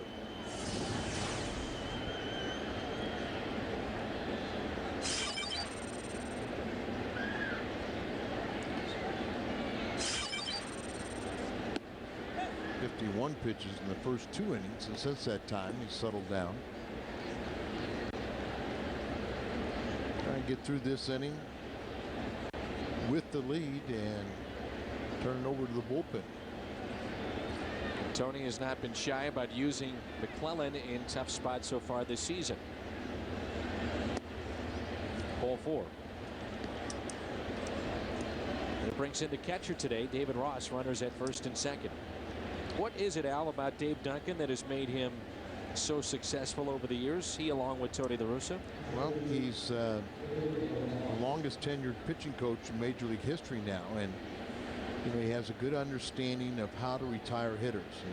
He can assess a hitter's weakness, gives a pitcher a game plan, and if they can execute it, more times than not, they're going to be successful. But he also has had that ability to take reclamation projects and kind of guys that have had some success, maybe fallen on hard times, lose a little confidence, rebuild them mentally, and then reinforce it by continuing to give them the ball and get them to believe in themselves again. Pitch to contact, lots of sinkers. Yeah.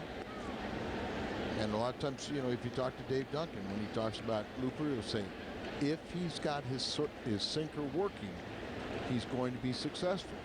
And right now, that's what he needs. He's got a double play candidate at the plate, and he needs a double play now.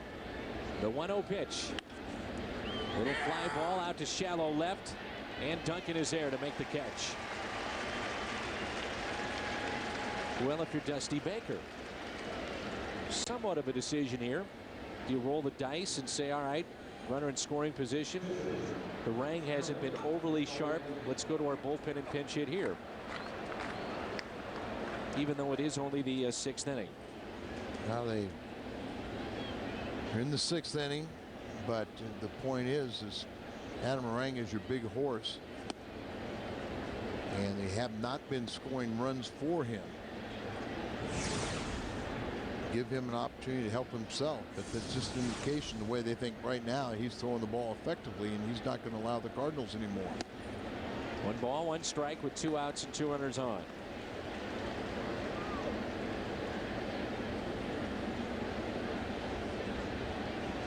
Those are the tough and fun decisions that you have in the National League that you don't have in the American League. That's right. Little chopper hit to short. Brendan Ryan will go across the diamond. Couple of hops. A strike to Pujols. Cincinnati strands 2. Albert is coming up when we come back.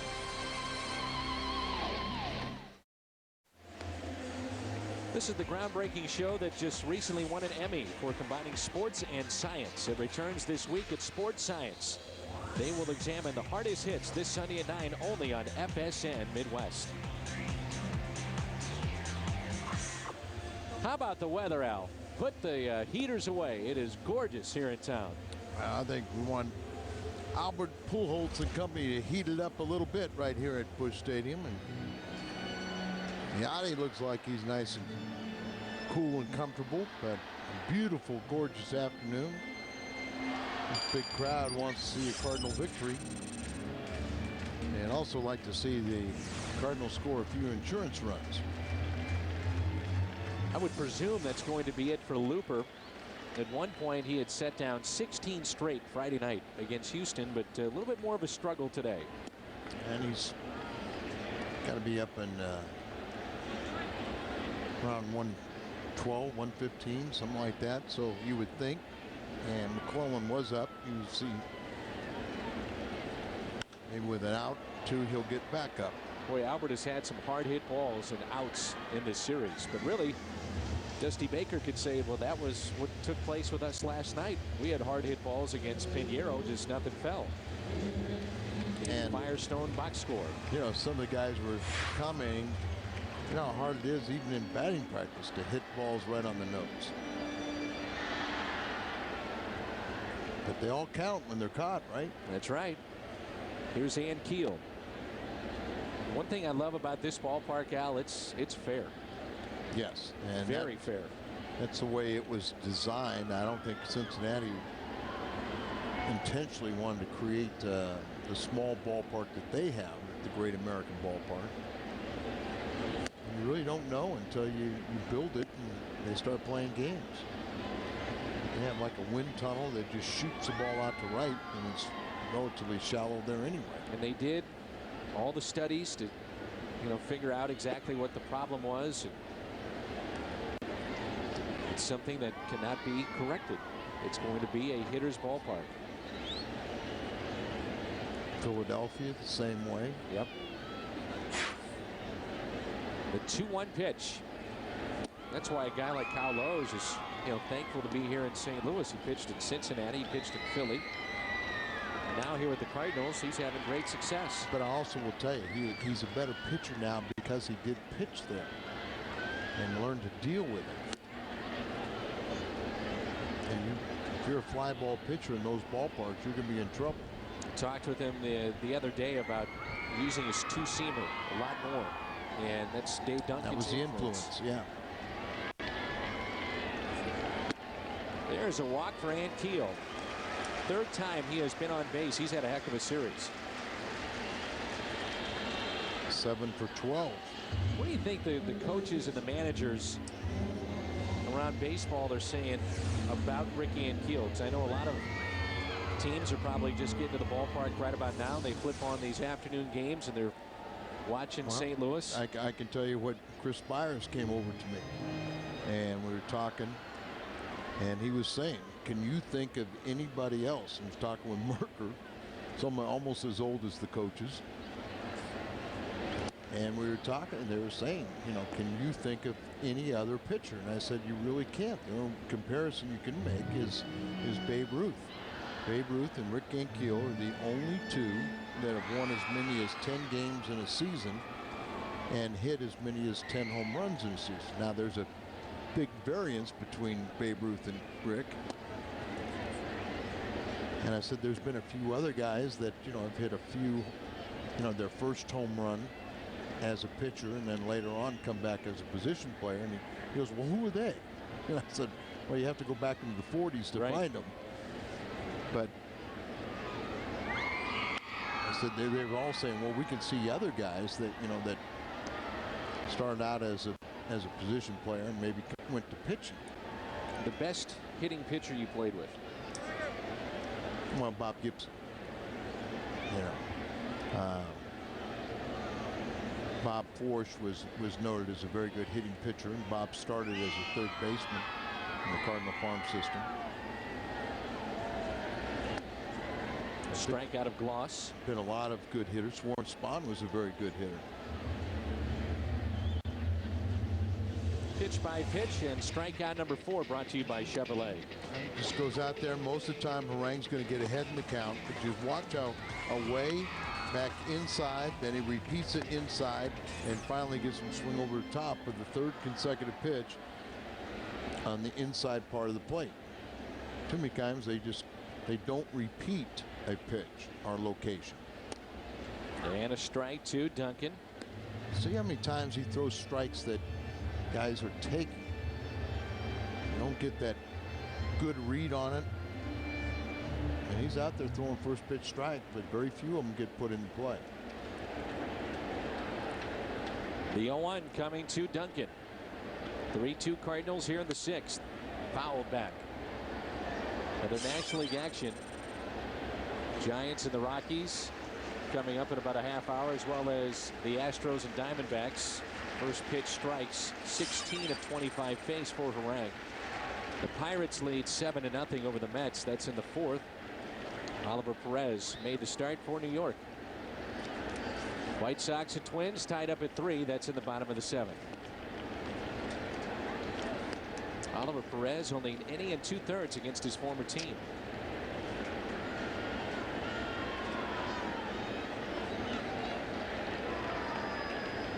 Not much of a lead at first for Rick Ankiel.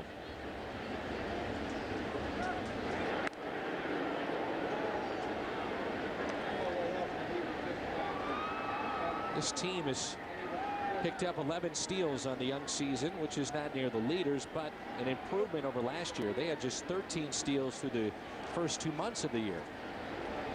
So a little bit more this season.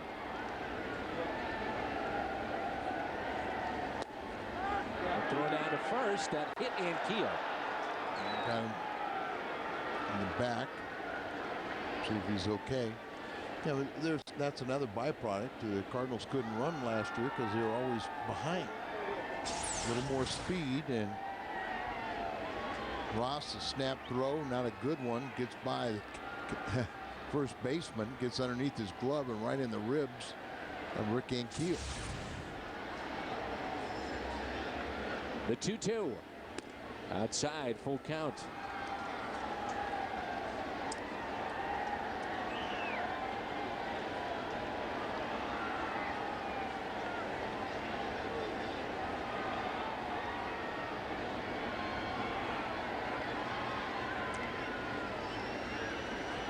Ankiel off with the pitch and a check swing. Did he go? No. Duncan draws the walk. 2 walks in the inning. First and second with 2 outs in a 3-2 game. And it brings in LaRue. LaRue has been all right today. He has singled and also lined out to short. 1 for 2. No activity right now in the Reds bullpen. About this time that Isringhausen starts to get loose in the pen, doing some exercises just to warm up, get the shoulder and the arm what loose. He's doing right now. Is he doing it? Yep, he's down there in the bullpen. There it is. What does that compression sleeve do for you? Keeps it warm, I guess. Keeps it warm is the biggest thing. Just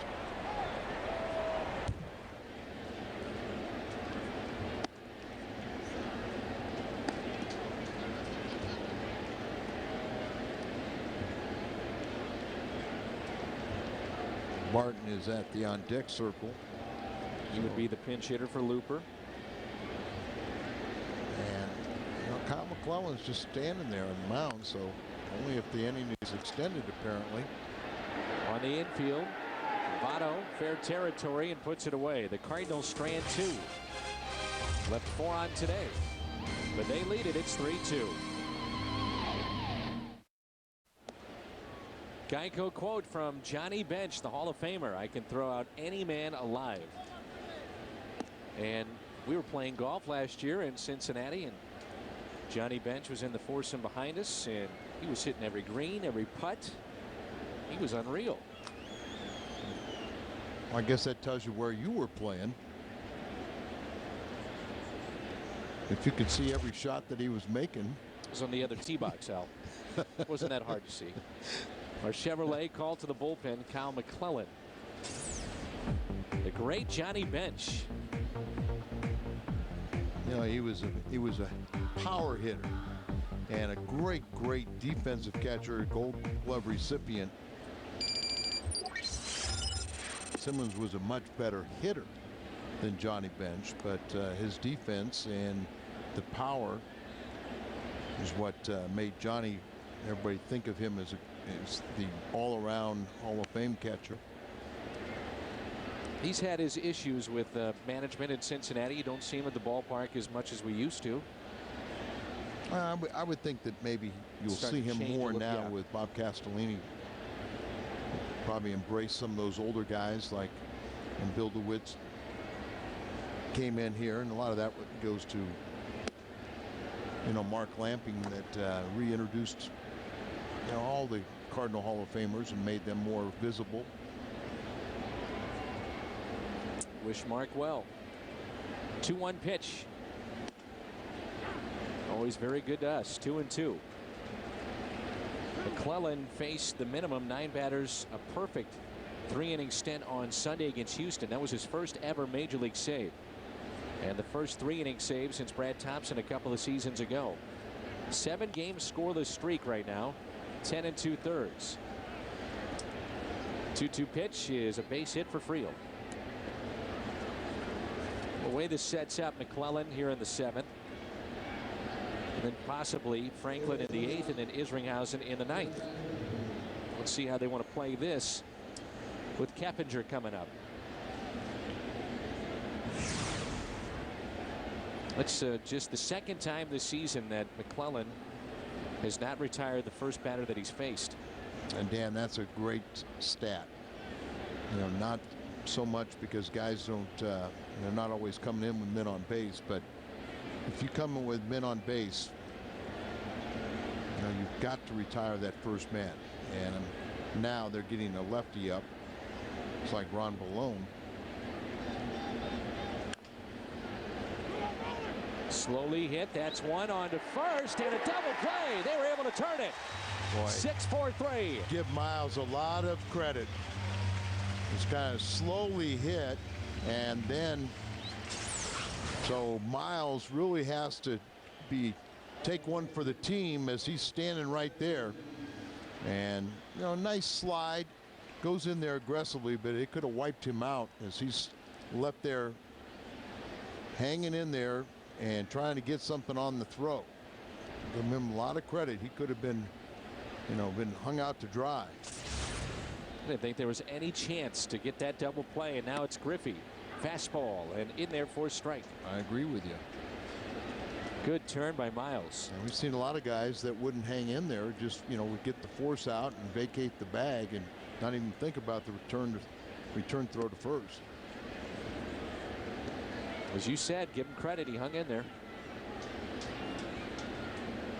Sense of urgency is not there for Balone now in the Cardinal bullpen. Only 3 players in the history of baseball have hit 300 home runs with one team, 200 with another. Griffey is one of them. Mark McGwire did it with Oakland and St. Louis. Rafael Palmeiro with Texas and Baltimore.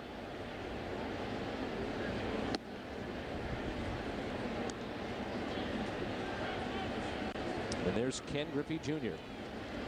Ken Merker is in the Reds bullpen warming up.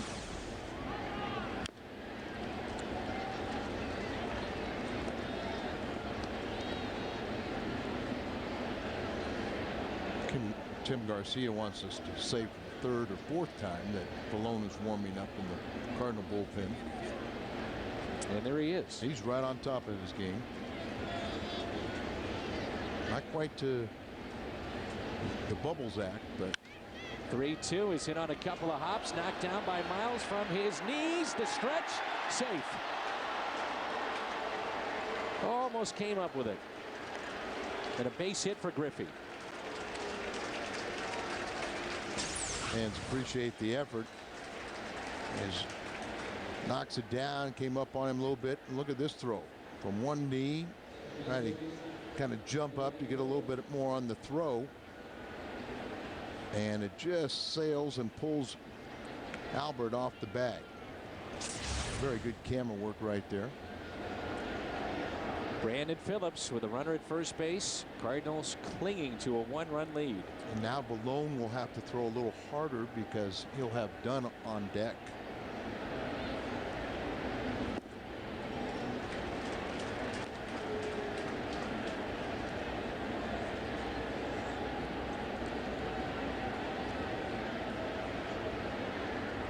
There's Balone again.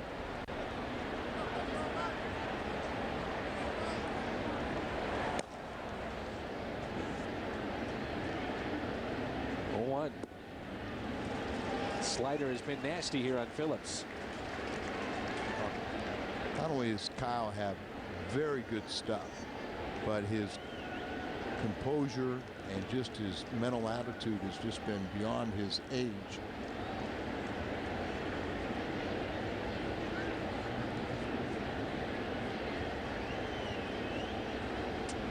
Tying run at first and the 0-2. Another slider, why not? But chasing that pitch, do it again.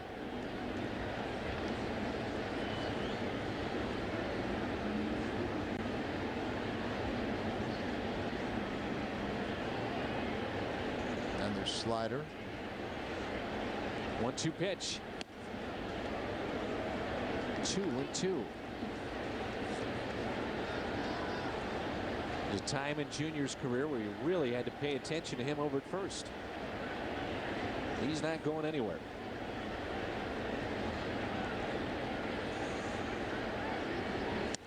And a strikeout of Phillips. McClellan, another scoreless inning. Time to stretch here in St. Louis. Afternoon baseball at Busch Stadium. Cardinals lead at 3-2.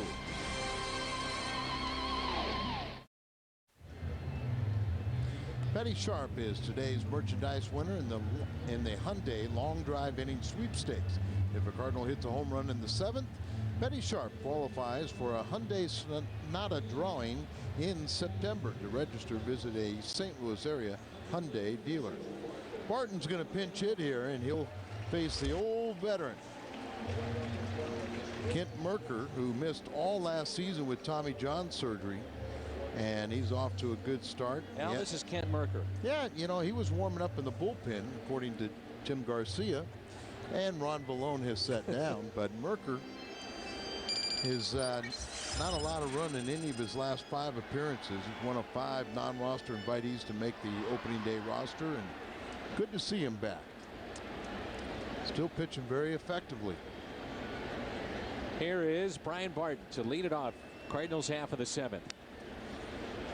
Eventually, McClellan will be a starter here in St. Louis, we presume. And it might be sooner than later, depending on what happens with Looper and Loge. A lot of.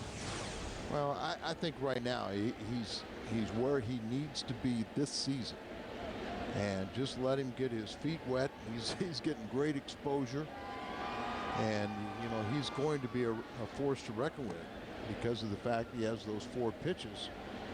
You can throw them all for strikes. They're all quality big league pitches, but what he is gaining in valuable experience is very important. He was hit by 30 pitches last season. That was second most, I think, in the minor leagues. Akron and Buffalo AA and AAA. The 1-1 pitch to Barton. Taken outside. This guy already is a fan favorite here in town. Brian Barton. People want to see him play more. Well, I mean, I think the people have enjoyed seeing some of this high energy from the young players. And high energy means speed. Friel misplayed it. Barton around first will stop there.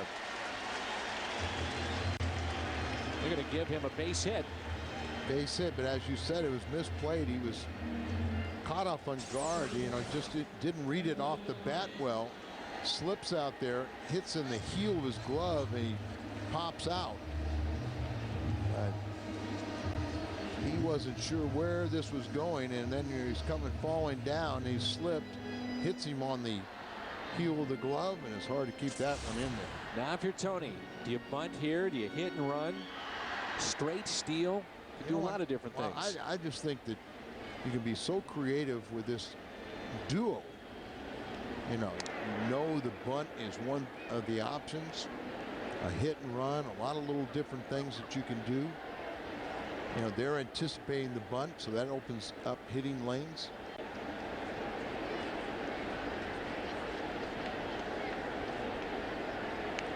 Bunts puts it in the air and foul for strike 1. A little quirks that Brendan Ryan has moments ago on deck circle. Oh yeah. Pine tar on the helmet. Well, instead of going back, you can always reach up to his helmet and secure a little more pine tar for his gloves. You know, he always licks his shoulder, which that is something to remind him to hold the front shoulder in, and now it's become something he can't stop doing. How about our guys in the truck picking that up? Well, this is the best crew in the business. To the helmet. The best crew in the business, and that wasn't even a did you know. The response we have gotten from the did you knows is like the response Brian Barton has gotten here at home. Mike Lincoln now in the Reds bullpen, former Cardinal. Bunted foul. We've seen Brendan Ryan numerous times try to bunt for a base hit. And how many times when you got a guy that's one of their weapons, when asked to sacrifice, they can't do it. Remember Alejandro Pena? Yes. Ken Merker, Pena, and Mark Wohlers. The first ever combined no-hitter back in September of 1991 in National League history. Alejandro Pena. Merker started it. Yes, sir. Alejandro Pena was a closer there for a while. Wohlers was a closer. Had the dreaded Steve Blast disease. Just couldn't do it again. Well, he overcame it for a little bit. Just not a little. Not to the degree that he was before he had trouble not being able to throw strikes. 1-2, and the bunt this time is successful. Thought they might keep it on, and they did. The 2-4 on the sacrifice. Barton in scoring position, and the top of the lineup, Skip Schumacher. A lot of times what happens with a guy that knows how to play just really can't stay still enough. And that time he went out and kind of was out with good form in front of the plate, and then was able to guide the bat to the ball out, down and away.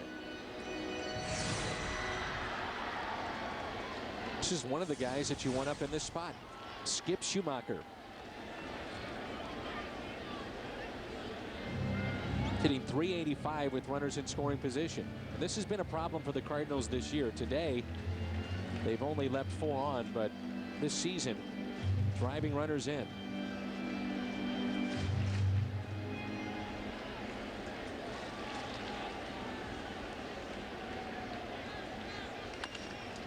Little chopper, slowly hit to second.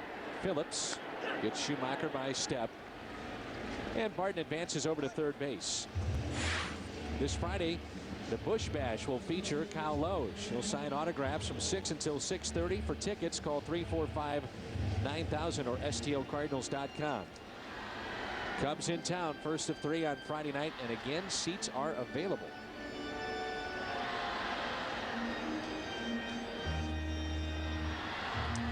Nine teams over 17 years in the big leagues for Ken Merker. How old is he now? 40 yet? He'd be pushing it, doesn't he? 39. That's close to pushing it. But you know what I mean? And how about at 38, you sit out a full year with Tommy John surgery?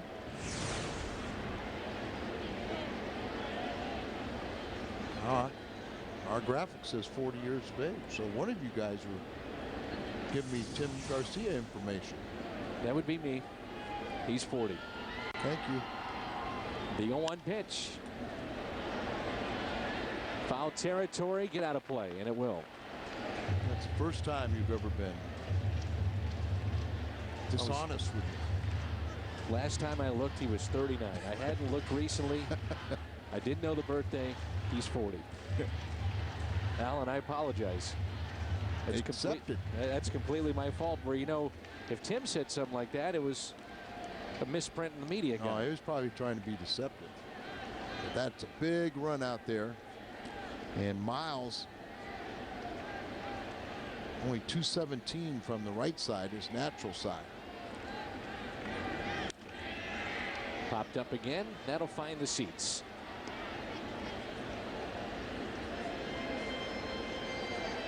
These two very well could have been teammates in Colorado. Merker has been with Baltimore, Cleveland, Cincinnati, the Cardinals, Boston, Anaheim, the Rockies, Atlanta, the Chicago Cubs.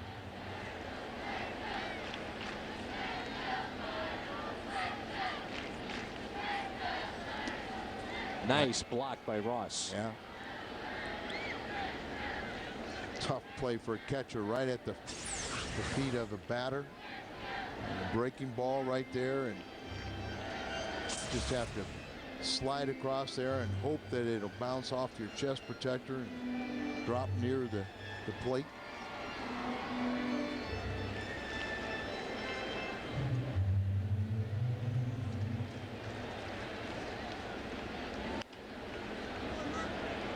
Ken Merker also had a no-hitter against the Dodgers. It was at Dodger Stadium. He really threw a no-hitter.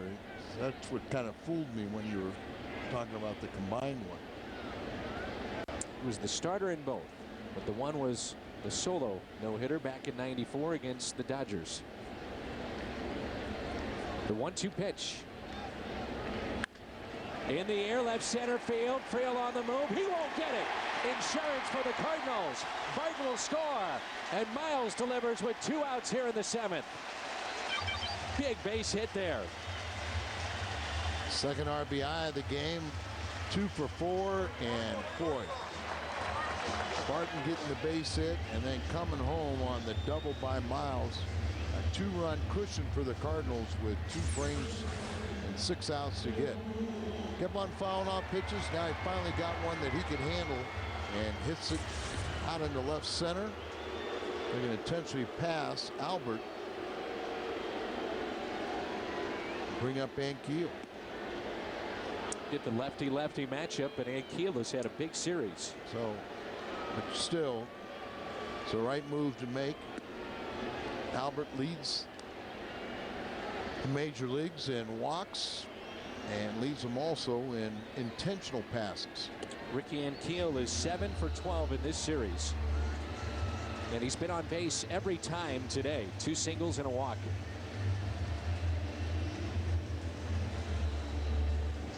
Well, this is what we talked about, trying to find that protection to where maybe at times you do have to pitch to an Albert Pujols. Certainly this was an easy decision to make with first base open, but sure, make them pay.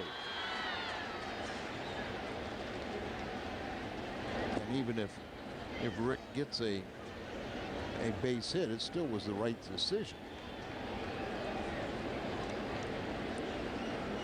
And Rick's he's had some pretty good success against left-handers already. They make their pitches, they can get him out. And Keel with a base hit into right. Miles being waved in. He will score. Rick Ankiel, his 3rd hit and his 2nd RBI.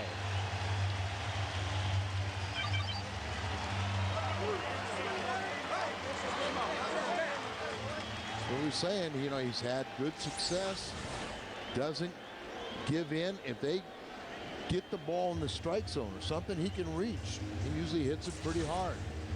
They get that good slider down away, you know, he can go up there fishing, but they have to make their pitch. It was a wild pitch back in the 2nd that Duncan would score on, and we have seen 2 RBIs from Miles and 2 from Rick Ankiel today to account for the 5 runs for St. Louis. Mike Lincoln, long awaited return to the big leagues. He'll face the Cardinals when we come back. Well, this is good to see Mike Lincoln back in baseball, and well-deserved, because he went through an awful lot to get back here. I remember his 95, he started the season with the Cardinals, and actually it was 04 is when he, right out of the chute, they pitched him an awful lot. His elbow blew out. He had Tommy John surgery, so spent the entire 05 season on St. Louis's disabled list.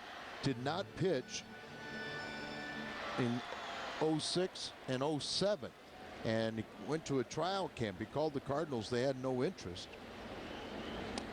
and he got that good breaking ball back. He went to a trial camp, or they threw in the bullpen, and Wayne Krefsky called up Dick Pohl and said, hey, he's throwing 91 miles an hour in the cage in January. And all of a sudden, he's got his good velocity back, his breaking ball back. There's 92 miles an hour. So good to see Mike Lincoln battle all those elbow problems and work his way back to the big leagues. You felt horrible for him because he was off to such a good start and had taken on a vital part of the role of being the setup man, that vital role in the bullpen, and just couldn't stay healthy. Now the same can be said for Josh Kinney, trying to come back. Josh had another little setback in his comeback, but Mike Lincoln, you know, taking the last 2 years off and allow it to really fully heal. It's tap foul.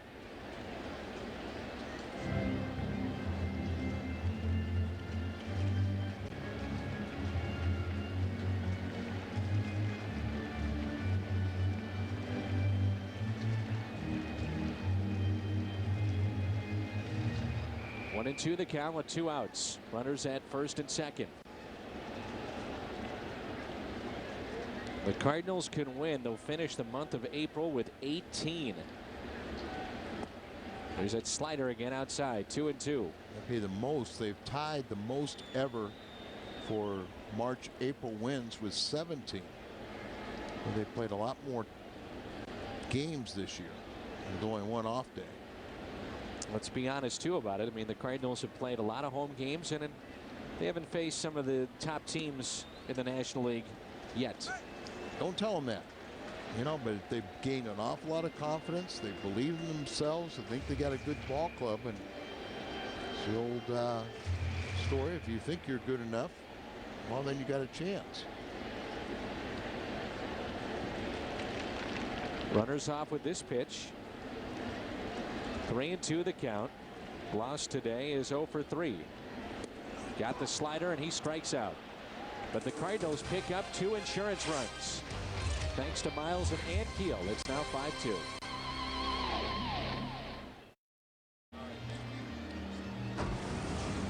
Here's our Cardinals game recap, and it's brought to you by Jack in the Box. The Mike Shannon jersey here in this day game. But Terry Pendleton, Jose Oquendo, La Russa, and Aaron Miles.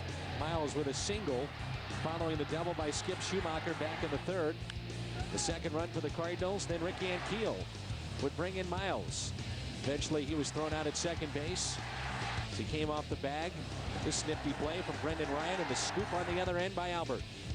Braden Looper has a chance at the win today, looking for number 4.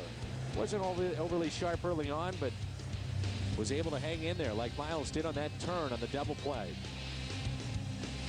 Top of the 8th. That's our Jack in the Box game recap, and here is Ron Vallone. The aforementioned Ron Vallone is moved from the bullpen to the pitching mound. Pitching last night's ball game. Got done here. Votto is scheduled third hitter. Franklin will be ready if needed here in the 8th inning. And sandwiched between Dunn and Votto is Encarnacion. 1 ball, 1 strike. Ron, much traveled, and being a #1 draft pick of Seattle to at one time being in the starting rotation with Cincinnati and striking out 16 Cardinals in a game. I think we did that game. We were fairly surprised at Ron Vallone that day. Even though, you know, he's been a starter, he's been a spot starter, he's been a long man. Anytime you're a little bit surprised when somebody's going to strike out 16. But that night he was Superman. Never happened to Larry Lubers. Larry Lubers. Remember how hard he threw? Not very. Yeah, sundial.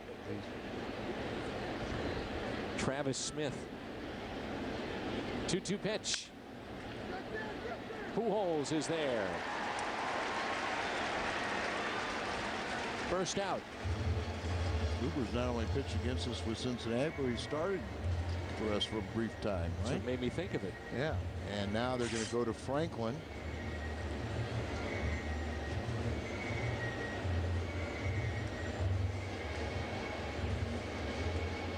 Brian Franklin is coming in for the Cardinals as Russ Springer opened the door for him. It's 5-2.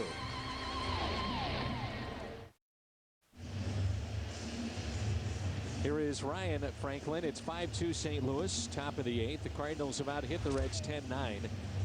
And Ryan, back in 2006, spent some time with the Cincinnati Reds. That's right. And he's making his team high 15th appearance. He leads the major leagues with his 8 holds. Chance to add to it. McClellan, by the way, now has 7 holds. 1 out, and here's Encarnacion, homered earlier today. First pitch taken inside.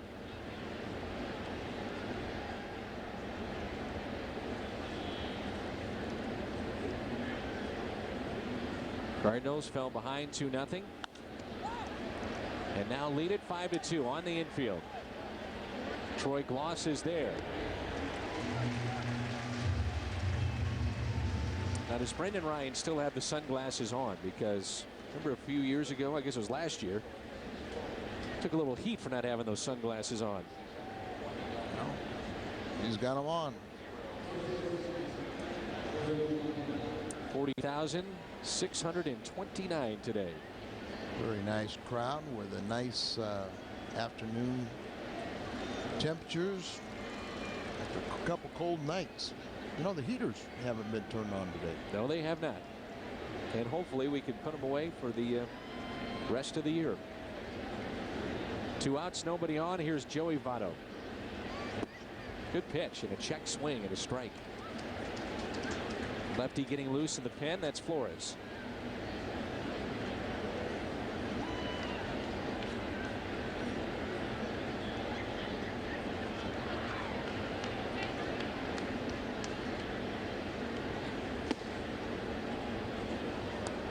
No, it's Affel. And for the Cardinals, it's Flores.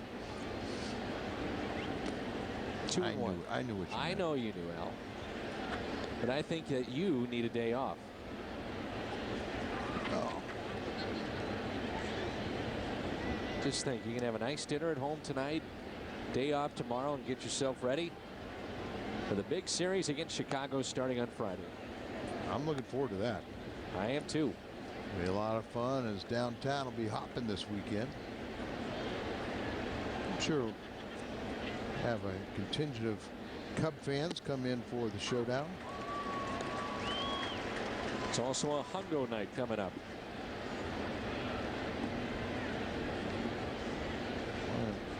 That mean old Cardinal claw there.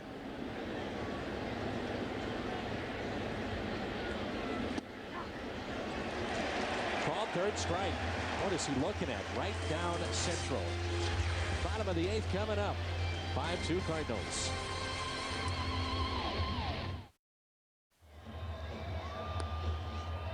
Five to 2 Cardinals lead it as we go to the bottom of the 8th. Coming up after the game on the post-game edition of U.S. Cellular Cardinals Live, we'll have Tony La Russa's post-game comments. I'll go inside the clubhouse for player reaction. Plus, Pat and Rick will have all the analysis you could possibly need. But for now, we send it back to Dan and Al. All right, Jim, thanks. Cardinals with a lead of 5-2 here in the bottom of the 8th. A gorgeous afternoon for baseball. Chris Duncan, then Jason LaRue, and Ryan Franklin's spot is due up. Cardinals have Isringhausen up and getting loose. Looking ahead to the top of the 9th, it'll be Ross, pitcher spot, and then Ryan Friel. 1 ball, 1 strike on the Cardinal left fielder, Chris Duncan. 2 walks today, a run scored.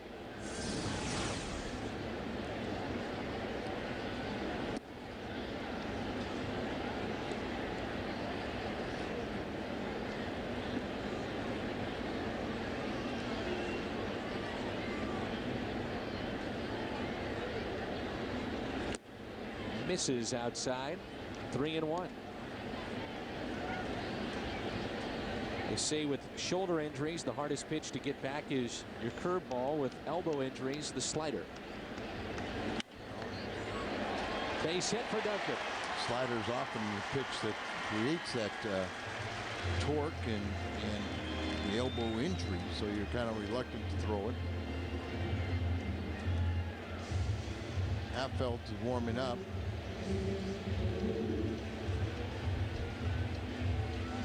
Puts a lot of strain on that elbow, and that's what he's had the problems with, the elbow.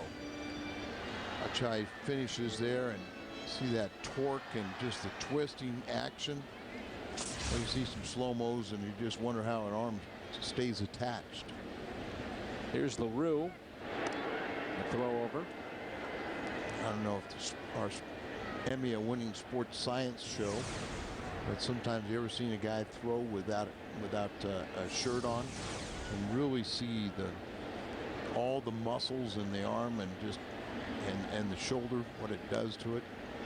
It's bunted foul. Play a contortionist. Remember the shot we had in Denver last year using the super slow-mo camera of Todd Wellemeyer and the torque that he had on his arm, and in particular his elbow. I remember the one he went on the disabled list last year where he would hit his elbow on his knee. It's an unnatural motion. Oh, your arms are designed to swing below your waist. That's why you can throw the ball so hard underhand.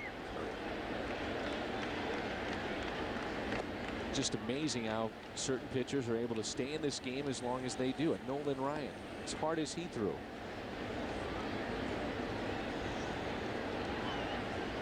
And you always talk about it. There is no proper way to throw a baseball, at least mechanically. Everybody's a little bit different. Everybody's body type and, bone structure, muscle mass. Bunted back to Lincoln. He'll go to second. Fires there for one. On to first. Double play. That's well done by the Cincinnati Reds. Well done by Mike Lincoln. Gutsy play right there. And once he got the out at second, there really was no chance for LaRue to get down the line quick enough to avoid the double play. Now there's so many things that happen on that play, from the first baseman charging to directing traffic along with the catcher. You got the shortstop having to cover second base, and then your second baseman has got to make sure and get over to first in time. Sure, and then the catcher might ultimately end up at third base if the ball gets away and they don't get the out at second base. Keep that guy from going to third. Poetry in motion. Here's Ludwig. Had a tough night the other day in that leadoff spot. 4 strikeouts was tough. 4 strikeouts. He asked me, he said, "You talked about my golden sombrero?" I said, "No. Last night is over. We move ahead." I told him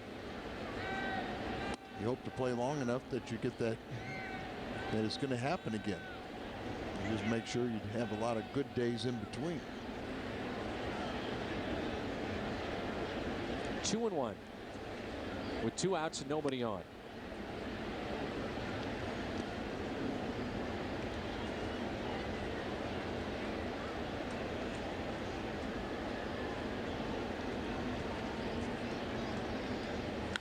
Ludwig, right center. That's trouble. To the gap it goes.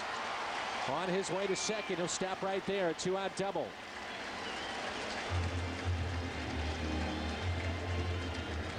Eighth spot in the order. Been productive today. 2 pinch hitters have gotten hits, Barton and Ludwig. Looper had a hit, so 3 for 4. You see the breaking ball out away from him, goes that way with it. One hops the wall, and Ludwig with a double. So he's shown the ability to come off the bench and be very productive. Power from that side of the plate. Brendan Ryan with 2 outs. Slowly hit, tough play. Ryan beats it out. He's safe. Swing and bunt. Chevy Cardinals Crew Kids Club features Adam Wainwright this year. Autograph party in late September. You get tickets and gear. 345-9600 to find out more.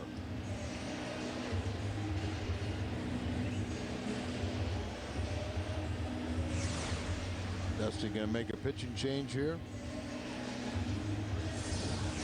Going to make a double switch. First talk to the umpire to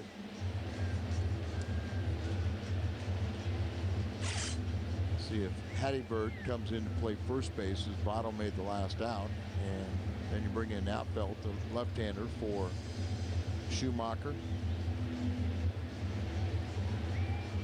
Nobody's popped out of that dugout yet.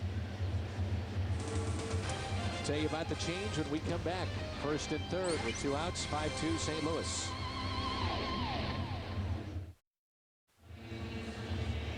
This copyrighted telecast is presented by the authority of the St. Louis Cardinals. It may not be reproduced or retransmitted in any form, and the accounts and descriptions of this game may not be disseminated without the express written consent of the St. Louis Cardinals.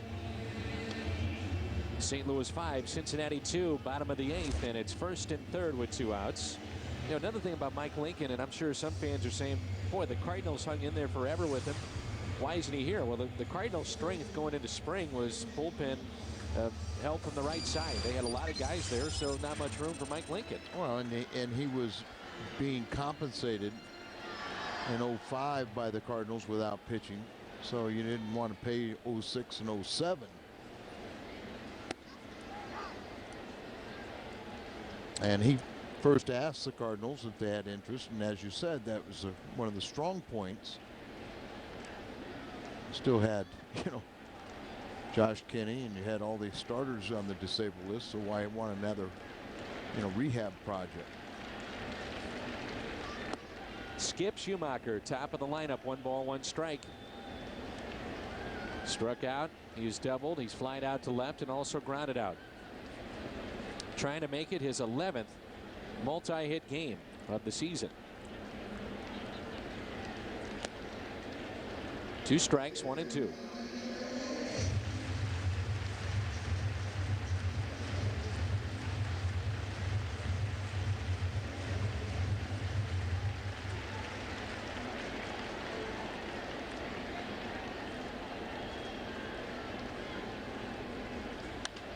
It's spoiled.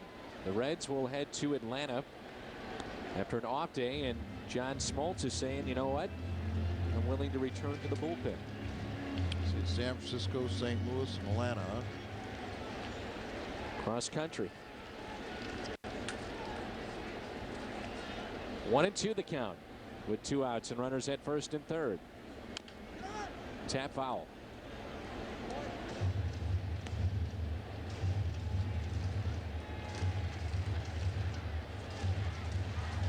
Felt had 18 saves in the big leagues. He made 42 starts. Kansas City. Good at bat here by Skip.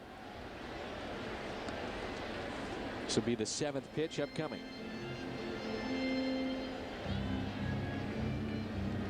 Four RBIs combined today for Miles and Keel.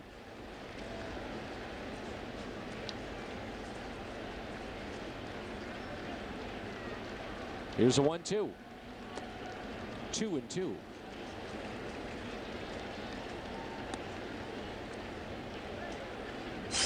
Jared Michael Schumacher, Skip. Talk about pitches seen and how important that is for a leadoff man. And here comes pitch number 8 in this at bat. And he strikes out. We'll jump ahead to the 9th. Isringhausen getting loose. Cardinals lead at 5-2. Cardinals baseball on FSN Midwest is brought to you by Bud Light. Endless refreshment from start to finish. Bud Light keeps it coming. And by Chevrolet. See for yourself. Shop and compare at stlchevy.com. Jason Isringhausen is on to close it out. It's 5-2 Cardinals. St. Louis with 13 hits today. And the Reds with 9. After the first night of the series, you were a little concerned you're going to see Johnny Cueto. He only lasted an inning and 2/3. Then you think about game 3. You're seeing their best in Harang. And the Cardinals got to him today. And the Cardinals 3 outs away from taking another series. It's a tough way losing that first game of the series, but Jerry Hairston Jr. will be the first man to face Izzy, who I think, he had a little rough spell last week and had a rough blew his second save, but I think it was the fact that he was appeared in 24 of the first 24 games. 4 out of the last 5 days, and when he pitched last Friday, and just kind of getting a little too much work. Well, his 2 losses this season have come the day after he pitched. And he has pitched on consecutive days 4 times. 0-2 ERA of 10.80. So that gives you a little indication of what you're talking about. This year, after a day's rest, he's 4 for 4 in save opportunities. 3 2/3 and only 2 hits allowed. Did not pitch last night. Remember, he hasn't pitched since Friday, so get that arm, and he's always had the ability that even with, he extended time off as a closer to be able to come back and throw strikes. The 2-1 pitch. Popped up. Who wants it? Pujols takes his hat off, and Miles makes the catch. Had the glasses down, he had the better angle too.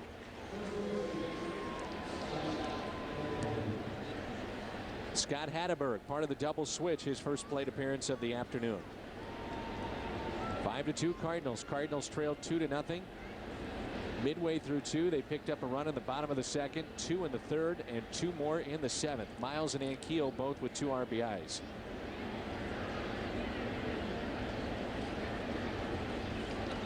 One out and nobody on. The importance of that first out. Big.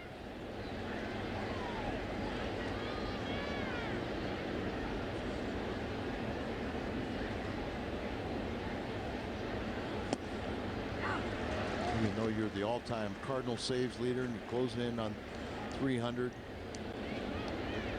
Creeps in the back of your mind is that last blown save, and you're getting in an L, so even more the importance of getting the first out. A 1-1 pitch. Pulled foul.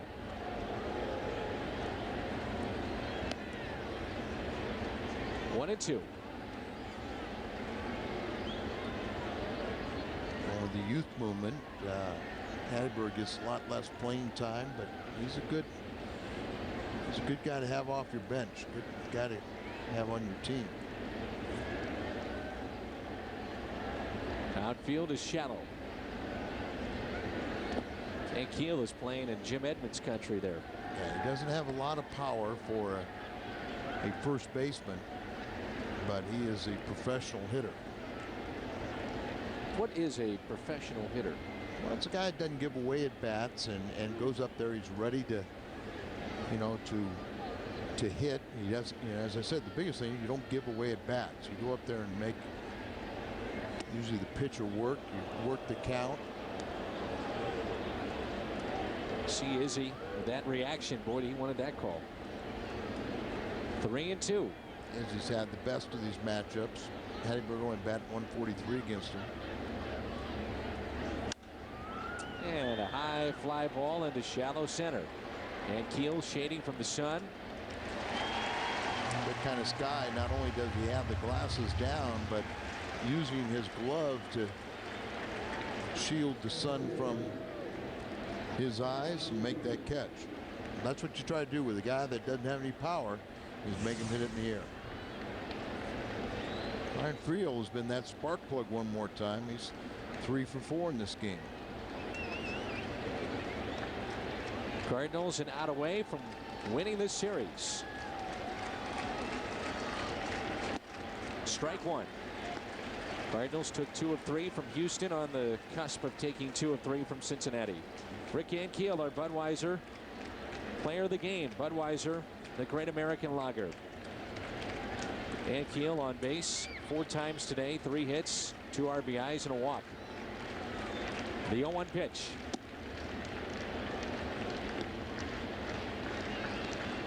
Make sure you get Friel or get Keppinger. Don't give Griffey Jr. a chance.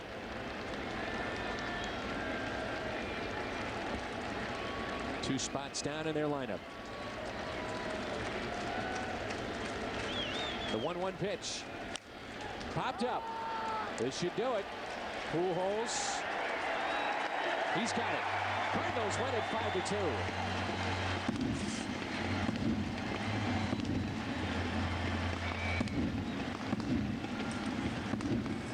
Rick Ankiel, Aaron Miles combined with 4 RBIs today. And the Cardinals, behind 13 hits, they win it 5-2. Win number 18. They're 18-11. Chicago coming to town on Friday. Post-game show is coming up.